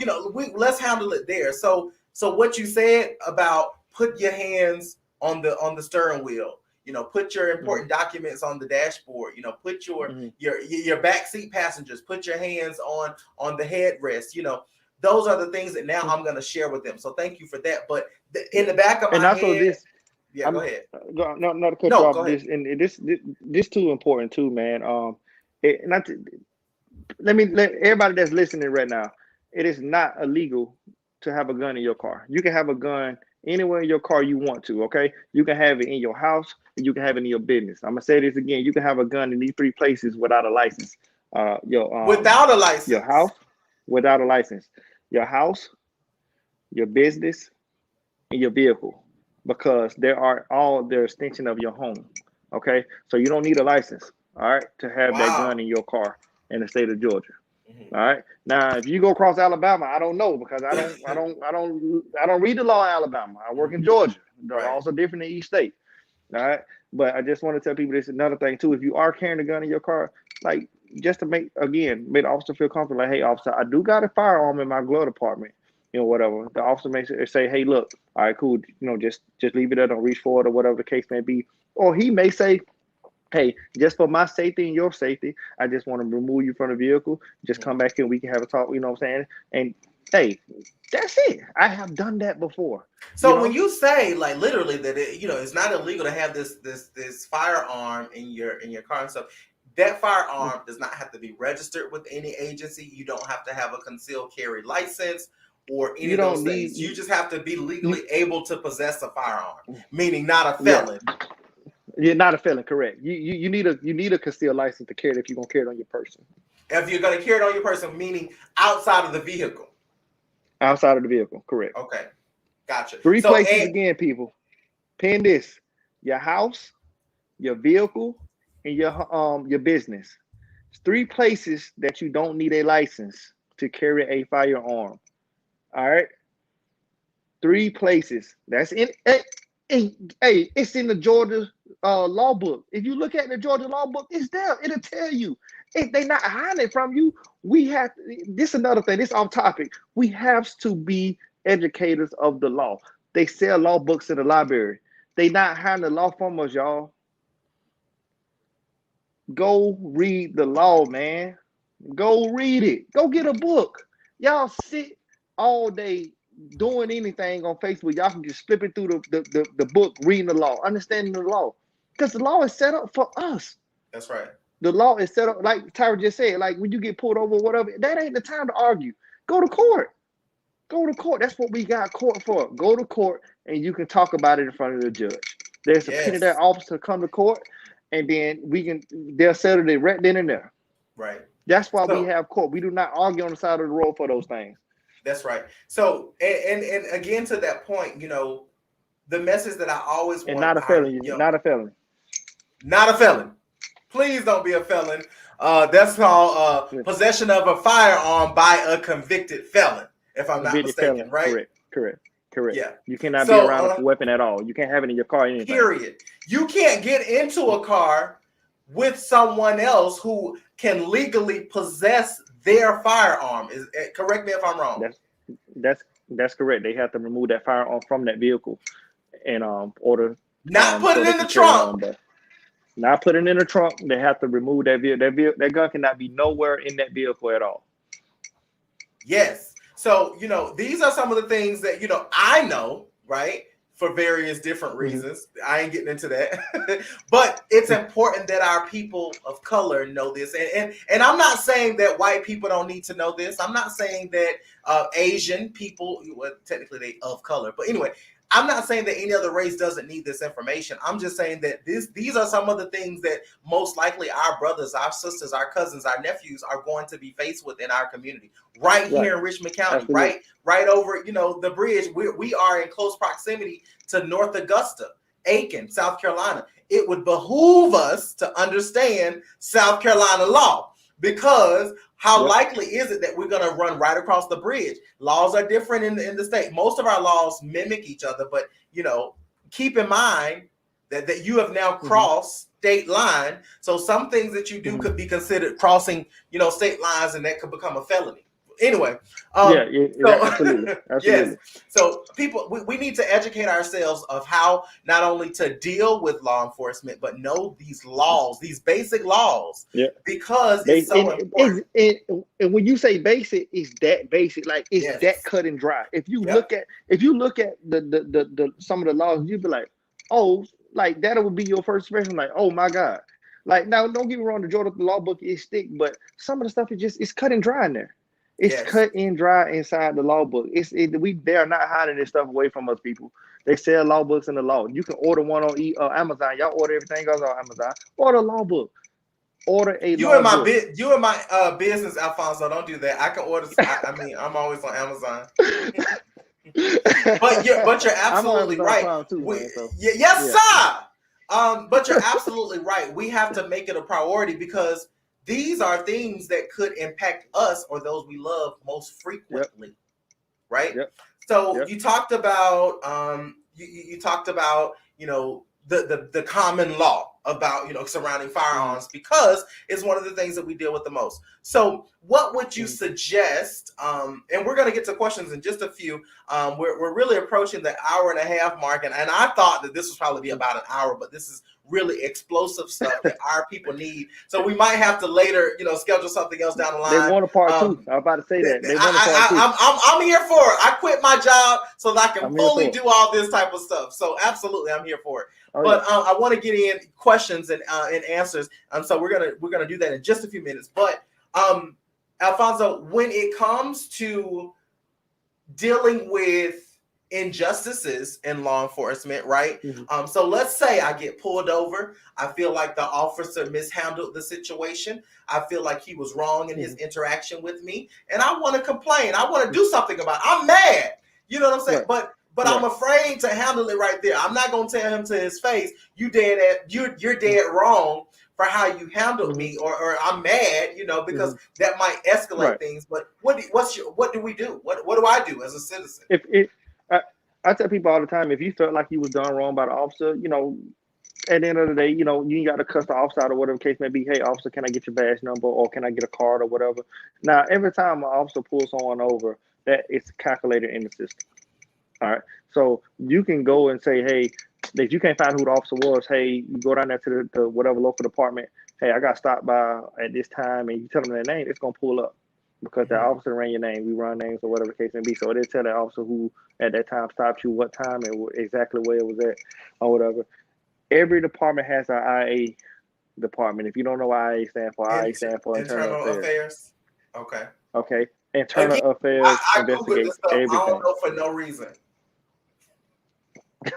Internal Affairs investigates everything. Every complaint that comes in from the citizen, they investigate. Not saying that, because yes, we do get BS complaints from people or whatever the case may be. If they find out officer wrong, maybe they felt like they shouldn't have got a ticket. Saying that's not a thing, a complaint. That people do complain about it, but that's not an IA you got a ticket. complaint. Yeah. To handle that at court with the judge. Yeah, you can exactly. You handle that at court with the judge. Now, if you got pulled over and the officer cussing you out and just being unprofessional, that's something I hate. Unethical. Basically, yeah, unethical and all that stuff. That's something IA deals with. And disciplinary actions will happen. I can't listen. I'm put like this: if an officer did something wrong, I have seen officers get punished or possibly even fired for their misconduct towards the citizen. Because I tell people this all the time. Just like you have UPS, your customers are the people that you deliver to. We are a service to the people. That's right. We do this job paid by the taxpayers. Exactly. There you go. But we do this job for the people that's in our community. Okay, they entrusted us, to come out here and entrusted us to come out here and enforce the law that's given from the state, so we can be successful. So if you felt like you was wrong, contact the local sheriff's department, get in touch with IA, and they will refer you to the right person that you need to talk to about that particular incident. Because every law enforcement in the country that I know has body cam. And if that officer didn't have his body cam on, then that's a whole different situation. But every encounter that a person we deal with, our body cam is rolling. Awesome. So, I want to have an opportunity to get into questions and answers before we, close out this evening. And I see all the All right. comments. So I hadn't really got or addressed any of them, although I've been seeing them until this session. So one of the questions that we have is from Trianne. Does officers take into consideration a person that is autistic if they are pulled over? I have magnets on my son's car, just checking. Said again, I'll say right. Say does officers take into consideration a person that is autistic if they are pulled over? Like the autistic kid is the autistic kid driving? So I would assume so. So for instance, or maybe even if they're in the car, I think that's a great question as well. So let's say there's an autistic person Yeah. either driving or a passenger, and Uh, maybe they have an outburst or uh, something or whatever. mm. Are officers trained, or are you as an officer trained to kind of know the signs of someone who may be autistic, and how does that Yes, interact? yes, we do. We take classes and stuff for to deal with people like that that have that certain disability. And we I have seen many calls where officers have got on call with kids that are autistic, and I have seen videos where the parent may come out and say, "Hey, my son is autistic," and and we can be able to deal with that situation right then and there, whatever that kid is experiencing at that point in time. Now we may not know that kid. That may be our first time dealing with that kid or whatever, because the mom can be able to deal with him better than we can. So sometimes, like I have been on a call with an autistic kid, and the mom came out or whatever, and I let her do her thing. I stood back. I didn't want to agitate the kid, and I stood back. I let the kid let the mom do her thing as far as with her kid or whatever. We had got a call about a suspicious person, and it was this kid. He had got out of the house, and he was running around the neighborhood. They called him in as a suspicious person. I witnessed. I seen the kid at that when I first pulled up. I initially seen that it was something was going on with this kid. It was not Gotcha. normal for the behavior that I Like it was seen. pretty And once obvious. yeah, it was just obvious. And once I was talking to the kid, he was talking back to me and everything. And I can just see that he was going from here all the way here until I wanted him to get down here. And Gotcha. like I said, then at that point the mom did engage, and she said, "Hey, that's my son. He just got out of the house. Or whatever." And I said, "Hey, we just got a call about a suspicious person. Um, whatever. He's acting. Up here or whatever, we want to bring him down." And she engaged him, and he actually calmed down, and we actually was able to get him back to the house or whatever. So Awesome. Okay, thank you for that. So yeah, Trian had also mentioned that yes, he's 21 years old now. He just got his license and he's biracial. So that was kind of where that question stemmed okay, from for hers. And I think that you answered okay, just all of that. So here's a question from Megan okay. Dusablon. What is your view on Hmm. people calling law enforcement on homeless people? Asking because there was a recent incident where people were complaining about the homeless people in the vacant Clarion on Washington Road. So that was here locally just a couple of days ago. There was a story about I think a individual who felt threatened or bothered by a lot of homeless population being at the Clarion hotel that's now vacant. And so her question is, what's the view on people calling law enforcement on them? So like if you were to receive that call and responding to that, like how do you feel about that? Just about homeless people just It being there. honestly, it's if you had a vacant business, if you had a business in the building when it gets vacant, you're not doing anything with a business, and you say, "Hey, I don't want nobody here." We have to enforce that. We have to say, "Look, they don't want nobody on their property." We have to Because tell them to leave. technically, by law, they're trespassing. They trespassing, right? Okay. Especially if the owner don't want them on the property. Now, if I Right. get there or whatever, and it's not they not doing anything like, let's say, trying to keep cool, or trying to stay warm if it's during the winter time or whatever. Um, I don't really bother when, like I said, now the owner may call and say, "Hey, look, I got these homeless people on my property, and I want them gone." Mhm. My hands are tied at that point. You know what I'm Yeah. saying? Especially if we getting calls. We can't. We can't just not go to calls and stuff like that. And you want to help the best way you can. You try to find shelters for these people, because it is rough out here, man. And the Yeah. homeless population is growing. Yes. It's people becoming homeless every day. Right. And you try to do everything you can in your possibility in as far as your work detail, as far as try to bring some satisfaction. They're gonna be upset. You know, Right. some of them are gonna be upset, and then you know we get calls about them all the time. They come right back. You know, and you try not to. Hey, look, I don't want to like, but and at this point, the owner say I want to prosecute. You know, our hands tied. You By know, we have law. to take this Yeah. person into custody because, yeah, you know, Yeah. we got to see them on the property, and we see them that when we get there, and if we done been there 2 or 3 times, and I want to say, hey, look, I want to prosecute now. I want to press charges. You know, we got to do what we have to do. You know, and Right. then that's another thing. You know, people don't see that negative side with law enforcement. Like they thinking that we going to pick on people. You're It's not just that. Like literally people doing are your job and calling, you're bound by law. yeah, Yeah. yeah, and people are actually calling the police, to for us to go deal with stuff like that. And now we have to lock this homeless guy up that we don't want to, but he keep coming back, and the owner wants something done. So if we don't do Yeah. anything, then yeah. So Yeah. to answer Okay. that question. Thank you for that. Here's another question, and I'm really gonna try my very best to get as many questions in as possible. So if we can't give your question a full response, I do anticipate that we'll at least be able to touch all of them at least. But if we can't give a full response, it's because just for the sake of time, we want to make sure that we can get everybody's question in. Before we move on, if you have not done so already, please hit share. Please, ma'am, please, sir, boy and girl, right there at the bottom. Boop, boop, hit share. I would greatly appreciate it. Alphonso would appreciate it. We want to at least share this knowledge, this information, and these experiences with as many people as we possibly can. Next question from Stephanie Romer. Hey, cousin. My question is, was he treated differently after talking about his mental health? So with your colleagues, your family, your friends, and so forth, were you treated differently? I ain't gonna talk on that. Okay. We'll talk Next about question. that stuff. I We'll talk about respect that that. probably. So here's one.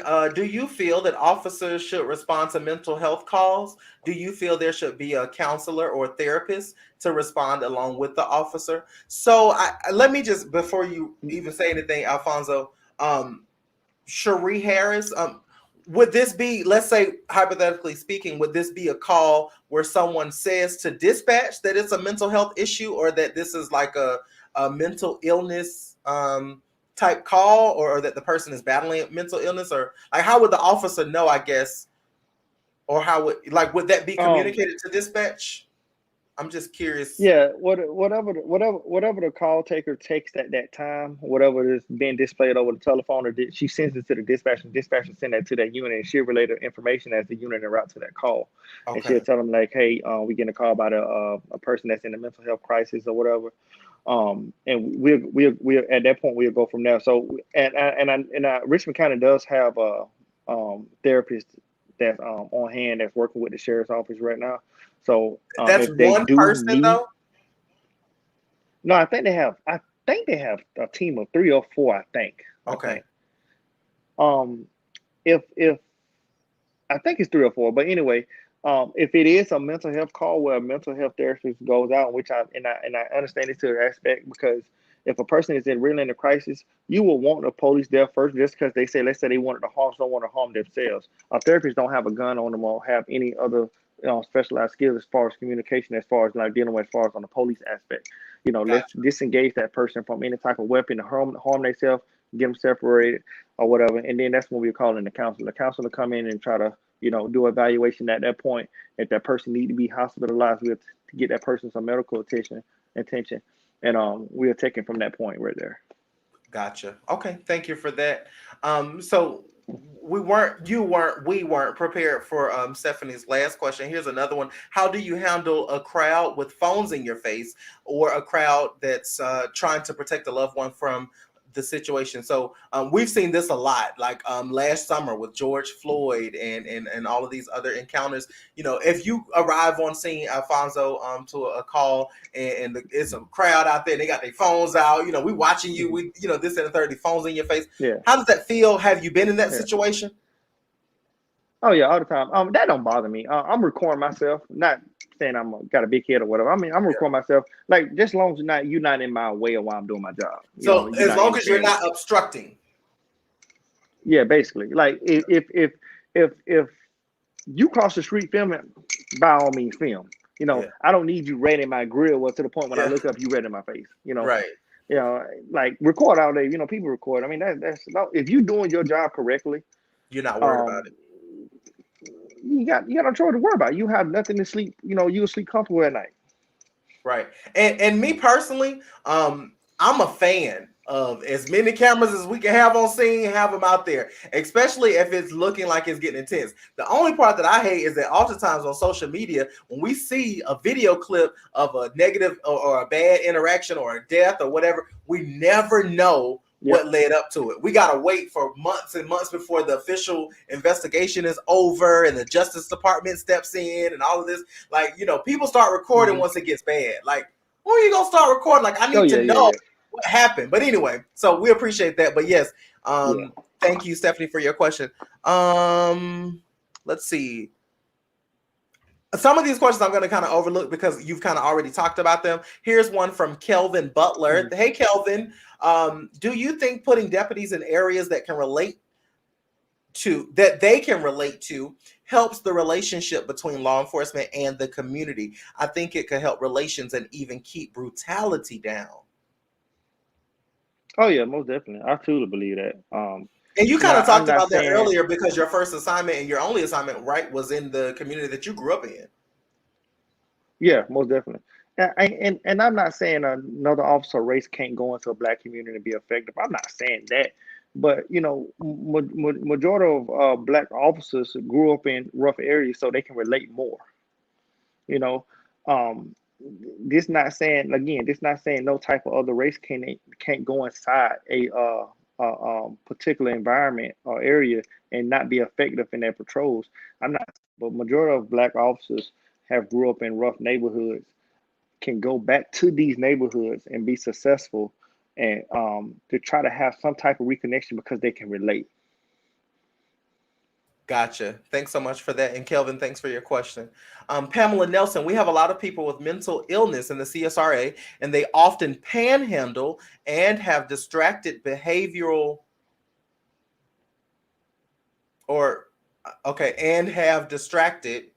behavioral. What is being done about these issues? Giving them tickets are not working. They need help. Okay, so dealing with so out and about in the community here in the CSRA, you know, whether you're trying to grocery shop, run into Walmart, maybe at the red light of Peach Orchard and Winston Spring. Does that make me a snitch if I say a specific location? So when you're out and about and you see these people that's out panhandling, and some of them, it's obvious that they have some mental illnesses and so forth. So she's saying kind of what do you know what's being done, or even as you were patrolling in Richmond County, you know, are there things that we should know that is being done to kind of combat that maybe?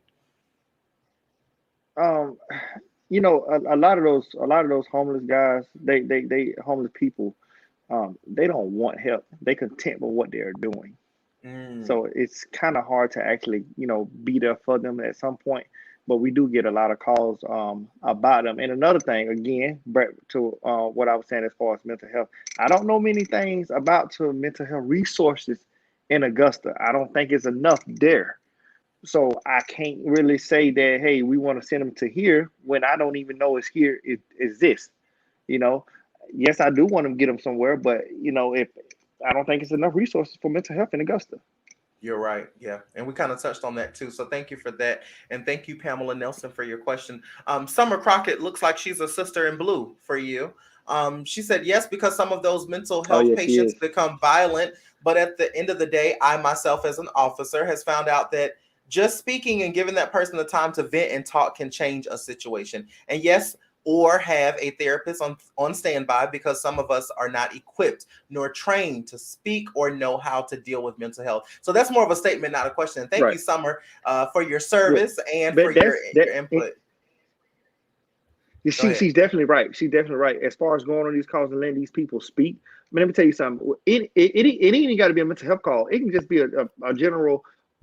Yeah, I'm having issues with my relationship. I don't understand, what to do or whatever. And I tell people this all the time. When I go on calls, your biggest problem is not my biggest problem.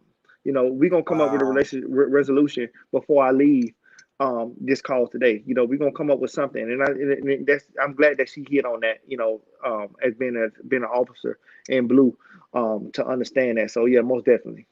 Absolutely. Love it. Thanks again, Summer, for your service and your input. Michelle Brown, what would your best advice be to give someone dealing with long-term depression? I think that we kind of you talked a lot about that earlier. But just a one-liner, maybe a sentence or two. What could you sell someone or say to someone who's supporting someone who's dealing with long-term depression, Mhm. Alphonso? I just tell them just continue to if you don't have a therapist, go get one. Go get a therapist. Go get a counselor. Go get someone that you can trust.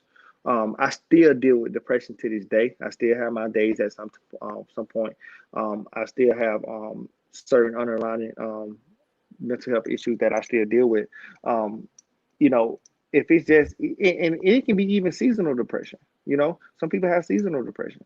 Yes. You know, and you know, the best, like I said, get somebody on hand that you can trust, and you can open up to about what's going on, man, so you can get what you need, man. A lot of and a lot of people go always suffer from depression, man, and that disability don't make you no different than anybody else. So That's right. Thank you for that. And I agree.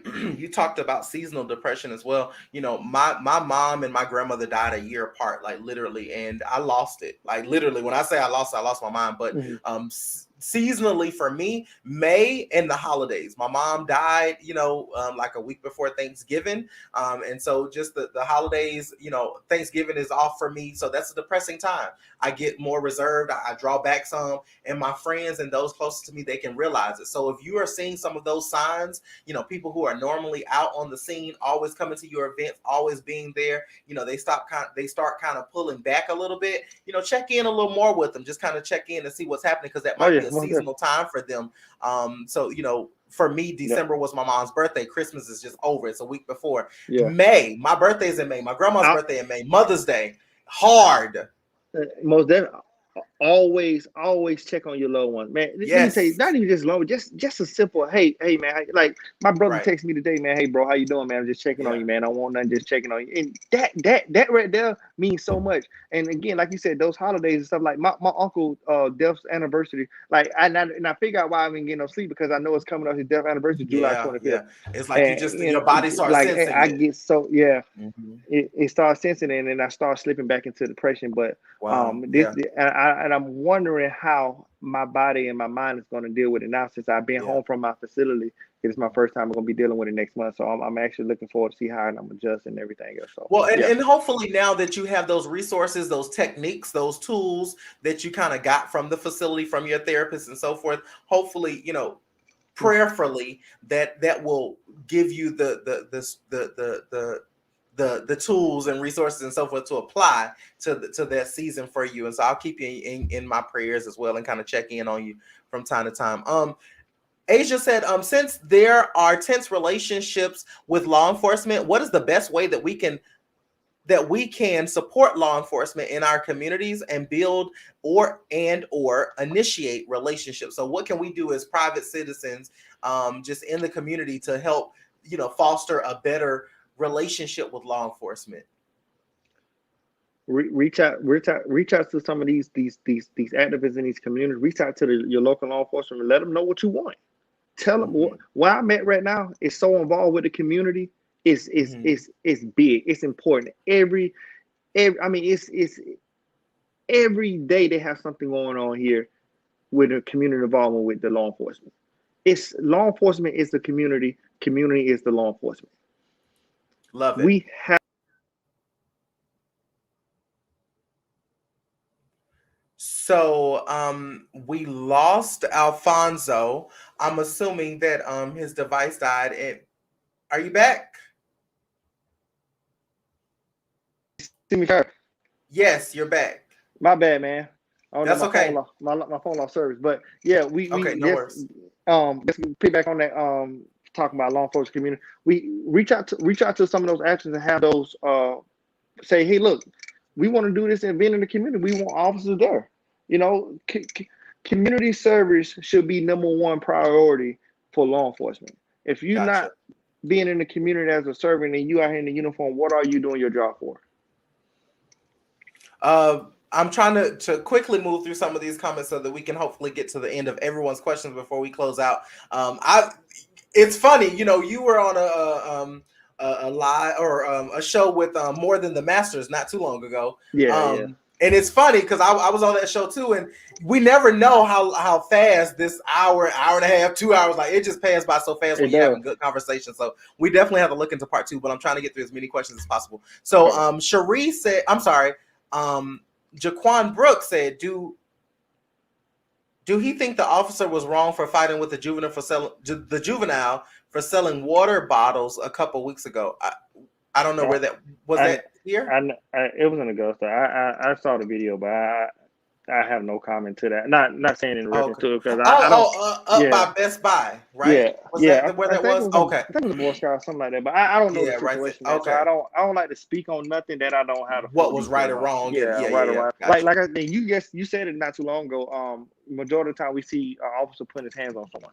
You know, we never see the initial contact with officer. We don't see the full right. Yeah, so I don't know, and I don't want to say anything in reference to that. So right, I respect that. Cherie Harris, what advice would the adult Alphonso dealing with mental health say to the child Alphonso that dealt with mental health? Wow. So what, looking back on your life and what you were dealing with mental health, what would you say?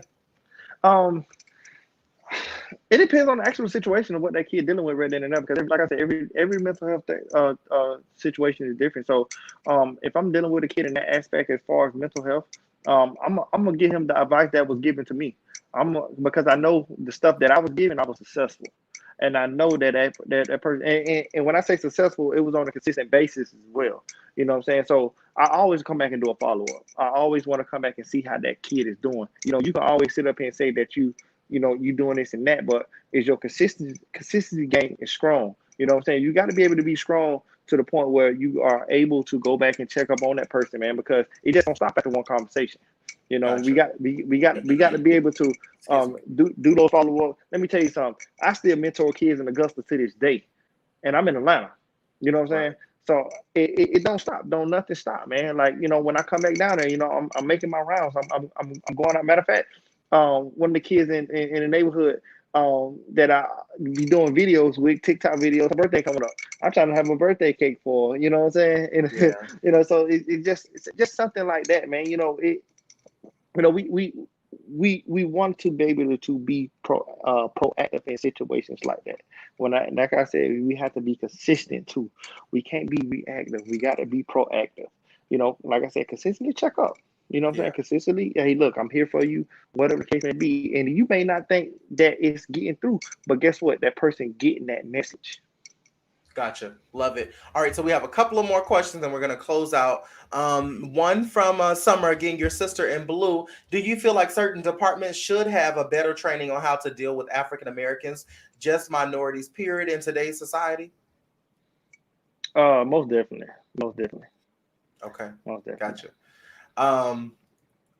Latasha Jones, with new teenage drivers here in Richmond County, what advice would you give them, especially with it being drilled to them, but they are very nervous about being put over by an officer? What is your advice? So I'm going to kind of, if you don't mind, recap or kind of summarize what you said earlier. So Latasha, I gave him that exact same scenario, and he mentioned that he would encourage them, especially if they have friends and so forth or others in the car, do everything proactively that they can to make that a less tense situation than it needs to be. So he mentioned going ahead and pulling out their license, their registration, insurance card, put it in their hand, grip the steering wheel, have it visible. If they have a passenger on the passenger side, put their hands on the dashboard to make sure that stays visible. If there's passengers in the back seat, grab the headrest. All those things to just keep everything visible and open and in the light for the officer, because just like they are nervous and probably nervous, right?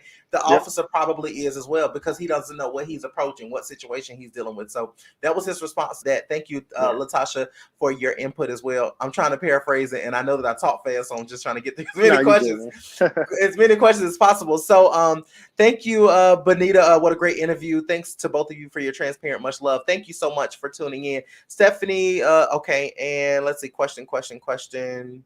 Brandon Smith, what are the kind of things that you deal with when you feel that depression or anxiety comes, Alphonso? Type of things that I feel. I that get you it. I deal get, with? Like, what do you do? So like, what's some advice you can give when you feel yourself getting into that dark place or that heavy place? What do you do? Or what advice could you give? okay. I, in my actual my care plan is like I have to go to the gym 4 times a week, whether if it's going there for 30 minutes or 10 minutes or 2 hours. If I don't go to the gym 4 times a week, something is wrong. Mm-hmm. Now, these are people that I have in my corner that know that, hey, look, if Alfonso's not doing this, we need to go check on him. So, but to answer that question, um, it's whatever. Like I can be reading my Bible. You know what I'm saying? If I feel like I'm finna get depressed or whatever, like I get on the phone and I call my therapist. I can call this lady 2 o'clock in the morning, and I know she's gonna pick up, and I know she's gonna be there. She'll catch a flight from Florida into Atlanta and be here, and just to be on my side if I'm in that type of mental health crisis. Wow. So yeah, it all depends on what you know you do to get yourself out of what you're dealing with. Everybody is different. Like I said, I can be reading my Bible. I can come back together. I can, get God in me. Like, hey, God talking to me. I'm back to me again. Or if it's just, hey, look, let me go to the gym. Let me get a quick workout in. Let me get my mind going real quick. You know what I'm saying? So I can get out of here because once I get in here, man, it ain't good for me. Gotcha. So thank you so much again for that. Sonia Hawkins said, parents of children with mental health battles, if you need an outlet just to talk, I will listen. So she's extending herself as available to those parents and loved ones who may have loved ones. I like that, Miss Hawkins. Again, just pay back on her too. Hey, I'm behind you with you on that. Like I said, I'm always be a mental health advocate. So if any, like she just said, if anybody that's dealing with some type of mental health, or even got kids that dealing with mental health that's battling that issue, reach out to me. We can try to get that kid somewhere, or whatever case it may not. Like I said, I don't know too many resources in Augusta. I'm sorry, guys, but like I know plenty of Well, stuff it's that's because in it's not a Atlanta. lot. Yeah, so I know plenty of stuff that's in Atlanta. I know states that's in Florida, even to the place that I went to or whatever. So like, we let me tell you something. I'm here. Like, hey, I fight with you to the end. So just like I said, reach out to me. Don't be afraid to reach out to me, man. Like I may reply back the day later or whatever. Like I get a ton of messages, but I'm here for y'all. So awesome. Thanks so much, Alphonso. Our favorite 12, my favorite 12. I don't know. I might have to find me a new favorite 12 that's actually in Richmond County, nowadays, now that I'm doing more and more in these streets. But I greatly appreciate your transparency, your openness, your willingness to be a vessel, to be used for the greater good of your community, our community, and all that you've poured into us tonight. I know that this has been eye-opening for some people. I know that it's been informative for others. A lot of people have been able to relate to this. Hey, I feel that way. I felt that way. And so to be able to create a platform, or to use my platform to be able to yield to you being a vessel and to share with the community has meant everything to me. So thank you so very much, no problem, for joining in. Good to see you doing well, Alphonso. Hey, said thank you, Sharon. White. Thank you. I know who that is. I appreciate it. Courtney Hills, great interview, guys. Thank you. Thank you, Courtney. Absolutely. Diversified 8 o'clock on Monday nights. LaSheldrick Foots Johnson. Oh yeah. Also, anybody that has a podcast that's in the local area, whatever the case may be, or have any type of platform as far as reference with Tyrus, man, if y'all want to have me on it, just reach out to me and let me know ahead of time, man, so I can set my schedule. I don't mind. But I would rather have enough time in advance so I can set myself up. So awesome. So we're just getting some great comments and messages from people. Future Williamson, this was a great show. I would like to say thank you to the both of you. You're welcome. Thank you. Thanks for tuning in. Make sure that you share if you have not shared already. Tasha Briggs, awesome content. Thank you so much. V. Dorsey, great interview, and definitely looking forward to part 2. Okay.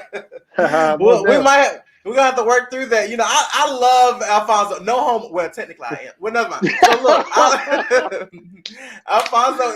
You know, I like to enjoy, have a good time, and so forth. But you know, he's definitely one that's been consistent, and I appreciate the support. And you know, he didn't hesitate when he agreed to come on tonight. And you know, the Tyrus Tillman show is so much more than just comedy and so forth. And I know that he had some valuable information to share, and I'm just ever grateful that he found it necessary to join in. Whitney said, my favorite cousin and my favorite 12. I'm the favorite cousin, so I'm assuming you the favorite 12, I guess. Thanks, Whitney. Samantha Avira, love this. We appreciate you both. Samantha, we appreciate you. Absolutely. Morgan's Promise has an event coming up. Make sure that y'all check out Samantha Avira. Great information for the empowerment and betterment of women here in the CSRA. I like that. Shawana Haddon, I love you. Thank you so much. Awesome. Love the transparency tonight from both of you. I try to highlight people. I want you all to know how much we both appreciate you guys for tuning in. It's been almost 2 hours and the views have not dropped. So that means that you all have gotten something that you needed. So thank you for tuning in. And again, I'm just gonna say this not to cut y'all off, man. This is something that y'all will see me doing more of in the community in Augusta. Like I said, my biggest goal is I want to actually have a mental health facility in Augusta for adolescents and teenagers. So that's what I'm pushing for, man. So from the support from you guys, I know that we can make this possible because it's needed. I'm tired of losing our young people to suicide. Yes. And as far as any other mental health issues, we need to stop. We need to be advocates to it, and we need to silence the shame. Silence the shame. Change the stigma. Let's change the narrative. So on that note, not only for mental health, law enforcement, I want you to, you know, close out your final thought before I get prepared to close things out, Alphonso. Or was that the final thought? That was about it. Like I said, man, okay. I'm here for y'all, man. I love y'all, man. I appreciate all the support, especially when I was going through it. Let me tell you something. I got so much mail from you guys when I was in my mental health facility. I still got I got 3 whole boxes over here that I ain't even got a chance to get to go through, man. So I appreciate the support, man. It means so much, man. And like I said, man, I'm always be there for you guys. If you know anyone that's going through a mental health crisis, man, if you can't get to them, man, like just shoot me a message. Like somebody did that the other day, and we was I actually made a phone call down there or whatnot. But let's silence this shame. Let's break this stigma. Let's talk about mental health more. We attend everything else. We pack out clubs. We pack out football games, basketball, all this stuff, you know. But it's something that we need to talk about. Sneaky links. Talk about sneaky links, all that stuff. Y'all speeding down on Gore Highway still, cutting up for food. But get out my business.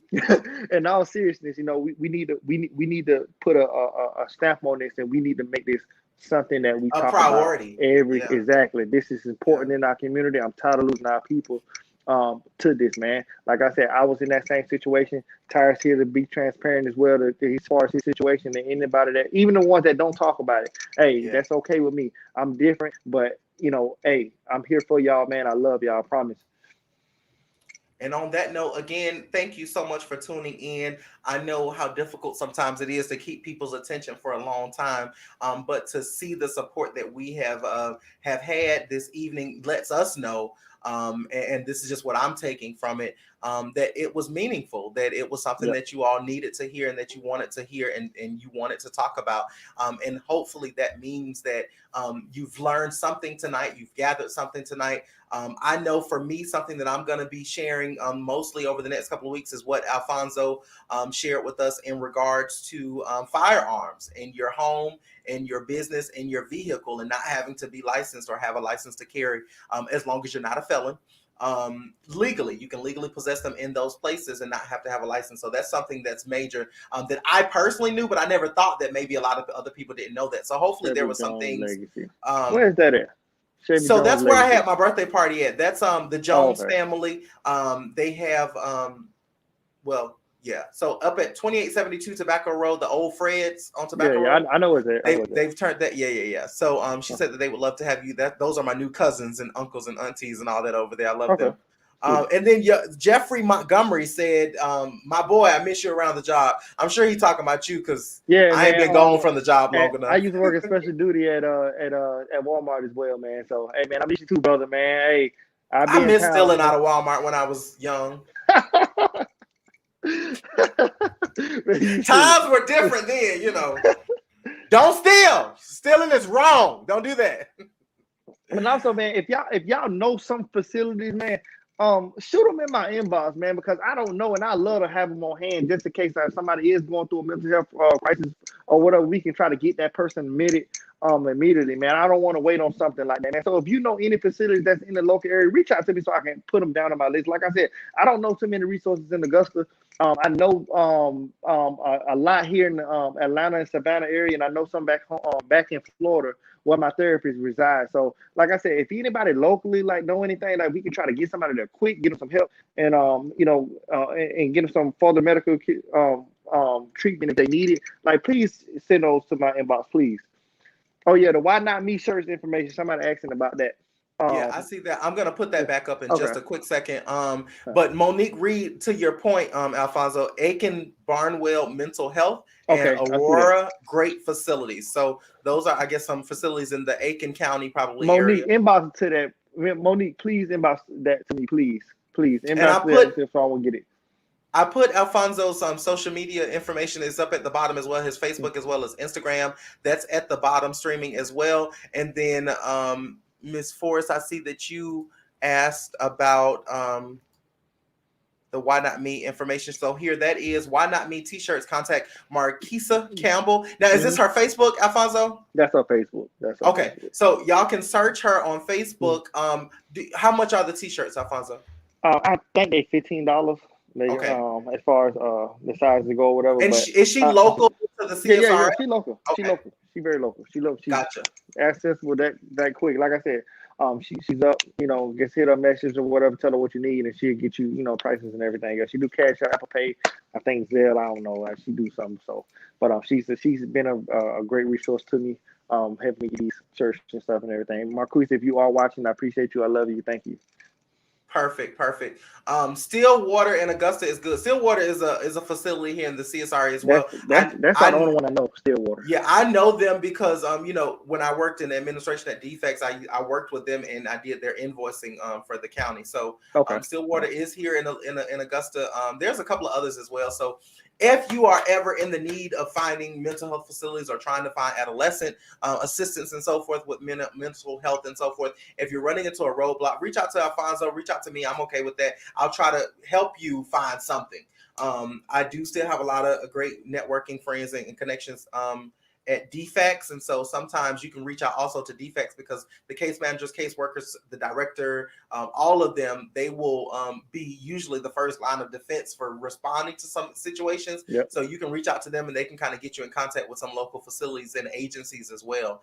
So if there's ever any way I can facilitate some assistance. Lighthouse is inpatient. Yeah, inpatient. Sonia, that's up in West Augusta. I didn't like them much, but it might help someone else. So Lighthouse is a place, a facility, but that's usually for those who are, inpatient, meaning they have to stay there, and that's for you. Right. Yeah. So anyway, again, I just want to say, Alphonso, thank you so much. We are literally at 2 hours and counting. So this has been impactful. I have enjoyed the discussion. It has been freeing for me to be able to, have a conversation openly and transparent. And again, brother, I applaud you for your openness, your transparency, being a Black man in America, willing to admit that you at some point, were overwhelmed and had issues and mental illness and so forth means everything to us, right? And so we appreciate you. I'm going to keep you lifted up in prayer, support, and hopefully laughter as well as I continue on my journey here in the CSRA and beyond. Thanks so much again, everybody, for joining the Tyrus Tillman Show. We greatly appreciate you, and I am signing off. Alphonso, thank you, sir. I appreciate it, man. Love you, brother, man. Be safe, bro. Love you too. All right, take care. Bye-bye. All right, man.